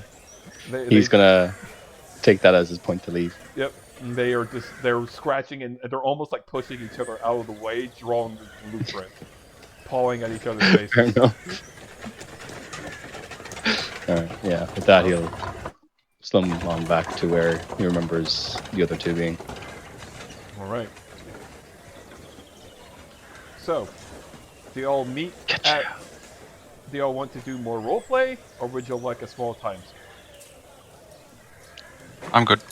You're good? At the Yeah. time, I think we've. Yeah. You alright? Y'all sort of made a connection. Mhm. Sabatis and Eleanor kind of bonded over teaching over language. Do y'all meet tonight back at the Adventurers Guild or in the morning? You all have a room to stay in at the Adventurers Guild, but I think Galder is going to be sleeping with his aunt in his aunt's house. Yep. Okay. I was thinking something else, but okay, sorry. I mean, Firebeards are very proud, like the Lannisters.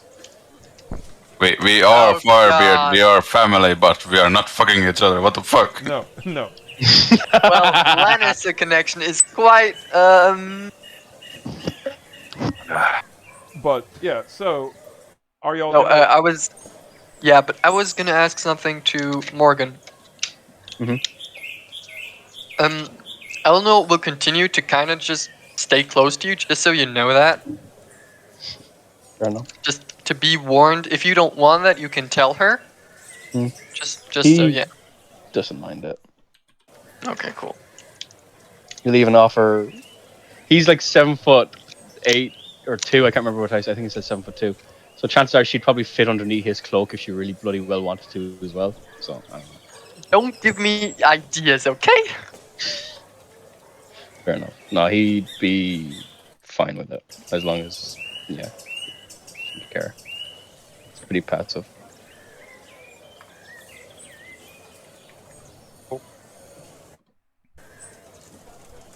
So yeah, we all head back to the guild then. Yes, I think so. I think I can read some books now.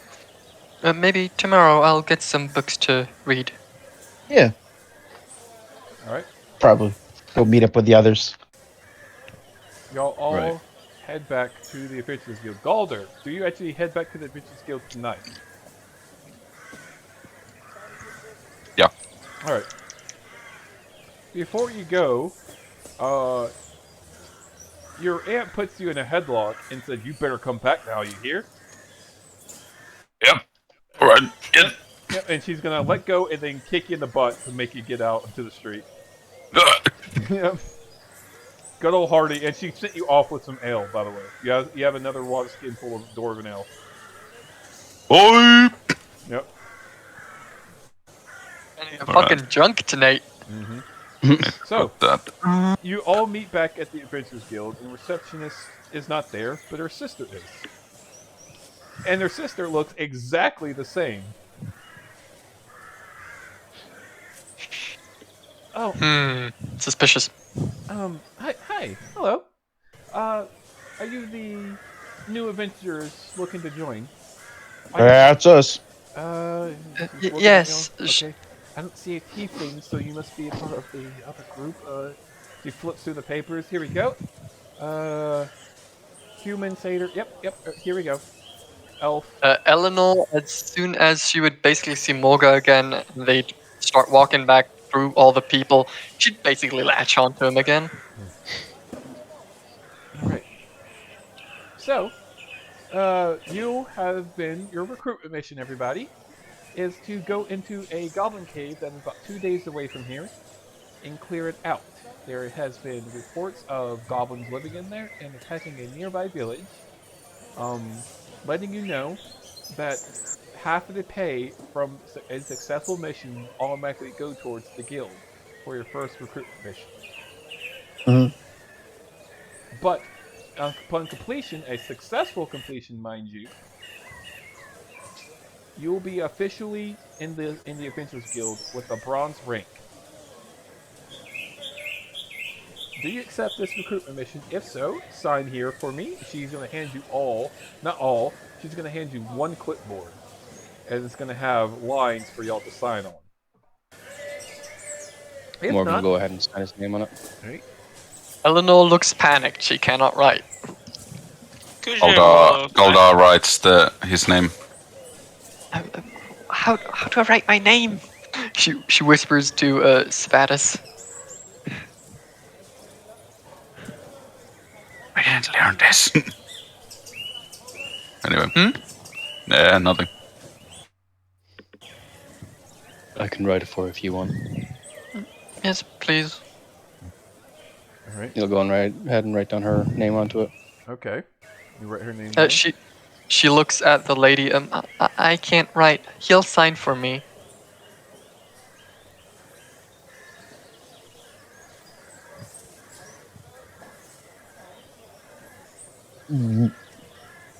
He goes sign up all his stuff. And he's like, well, yep. So, any other information we need for the mission, the location, contacts, or nothing, or is just to go there and clear the cave? I don't know.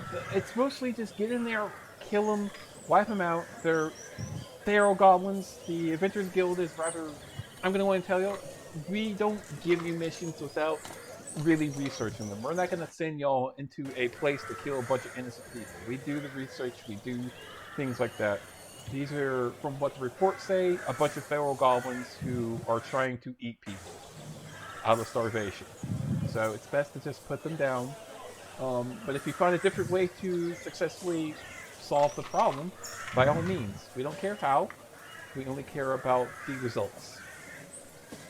As long as you don't, just straight up throw the goblins into a different village, then you just cause more problems. You know what I'm saying? This woman seems a little bit more unprofessional, a little bit more laid back, rather than her studious sister. That's what you get for working night shifts. Agreed. Well, we have your quest. Do we go now, or do you guys want to sleep? I think a good night's rest wouldn't hurt. How far away is this?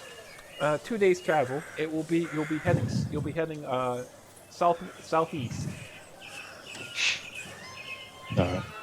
All right, everyone, take night's rest. We meet at crack of dawn.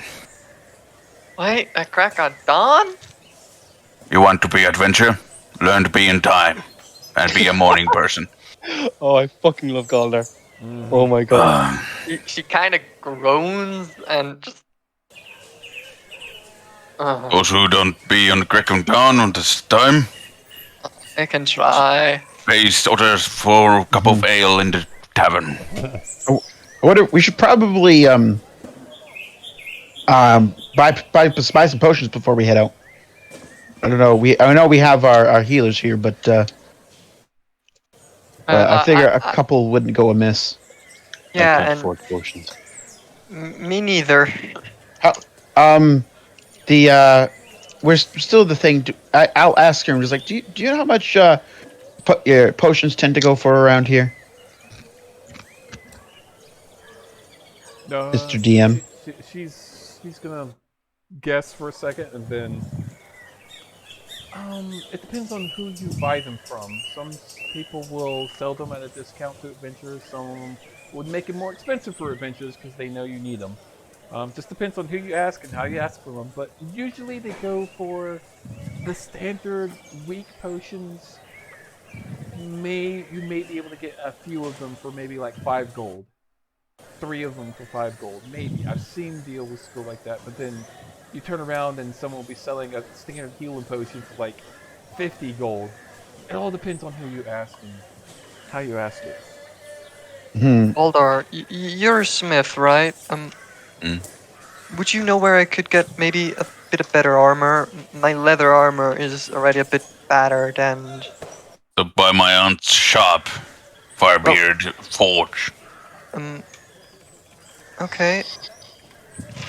Do they have studded leather? That's the question. You may want to go to a leather worker, but for the best leather. She doesn't know. She's just... She's never seen other armor instead of leather armor, so... Well, if I get my leatherworker's tool soon, I can make it. Oh, okay. That is, it's gonna cost lots of gold to get it, so I saying that we first do this and then Yeah. see some more work. Yeah. Is this something you can afford? You can afford right now, Eleanor? Well, it depends also from who you buy it, probably. Yeah, obviously, but Yes, and Her coin good count. studded leather is going for 45 gold. Even more if it's good No. made. No. then no, you don't have enough. So that aside, let's say we swap by, get a place to get some potions, and then head out on this mission, or Yeah, that would be a good idea. Potions help. All right. I think at this. How far at night this is? Yeah. It's about like 8 o'clock, 9 o'clock at night now. let's spend the night and then would do there this in the morning. be any shop to open for a potion? For at night for a potion, there could be shops. If you try to search for them, there could be shops this late at night for potions because it is an adventurer city. It is the capital, and there is night missions. Yeah, they've offered us lodging for the night. We should take that and then do this stuff in the morning. I'm gonna sleep at my aunt's place, so. Alright, we'll see you in the morning then. Alright, Also, back on dawn, looking Galder, at Eleanor. Galder, you would have been told, like, hey, if you have any friends who want to come over and sleep here as well, they're more than welcome. But no more than 2 people, please. So, that's what He's using this card after this mission. He's using what? He's using this card to give lodging for people after this mission. He's still about the group, like, can I call these guys friends? Yeah, gotcha. She's just more or less giving you like that option, like, hey, if you have folks, if you're with people, because she knows you're starting an adventure, like, hey, if y'all need a place to stay, y'all can stay here, but I can only house up to like maybe 3 guests. I don't have. I got 5 kids. Come on, nephew. 5 kids in this big of city. Yeah. The housing can go up. Yeah. Pretty much fastly. But yeah, he's going alone back. So either way, y'all all get a free night's rest. I'm just letting y'all know that, like, until this adventure thing is done, y'all may have to pay for lodging after this, unless y'all. All right. This recruitment thing. So. All right. So with that said, and y'all head to bed respectively. Galder goes back to his aunt's house and sleeps there. May I do something real quick? Because this is something that Eleanor would literally ask in her current situation. All right. She is a lot more comfortable now, but she's still quite scared. So, she'd tug at Morgan's cloak and be like, could I sleep in your room tonight? I'm kind of scared. All right. So, before you even answer that, Morgan, the barracks are set up to 2 different styles. There is the male barracks and there's the female barracks. Oh, Snap. okay. Oh, snap. And there is no rooms. There is just a literal hall full of beds. It's not meant to have your personal. You're not meant to have your own personal space. This is, hey, if you need a place to stay. Forget the question. Then forget the question. Gotcha. Forget the question then. Just let It you never know, happened. You could have your own room if you want with Galder, but Galder didn't invite any of y'all because he's like, I don't know y'all. So we all go to sleep. Yep. We wake up the next morning. All right. So, but with that, I am going to call this session for now, because I have to go out with my family. I'm sorry, I'm cutting it short, kinda. No, it's cool. No, It's cool. That was a fun session. But It was fun. That's good. lots of roleplay, lots of stuff like that, and you'll have your current quest and now your quest log. Goblin is Slayer updated. time. Yep, Goblin slaying. Yeah, and I think it's nicer to have like start from the Morning. goblin, yeah, and the next time at the like morning, and you are going for the quest. Yep. and not the, like on the middle of the Goblin Cave, like, hey, this is a session. Now to watch Goblin Slayer. Yep, pretty much. That's remember what she said. I'm gonna go on stop the recording here.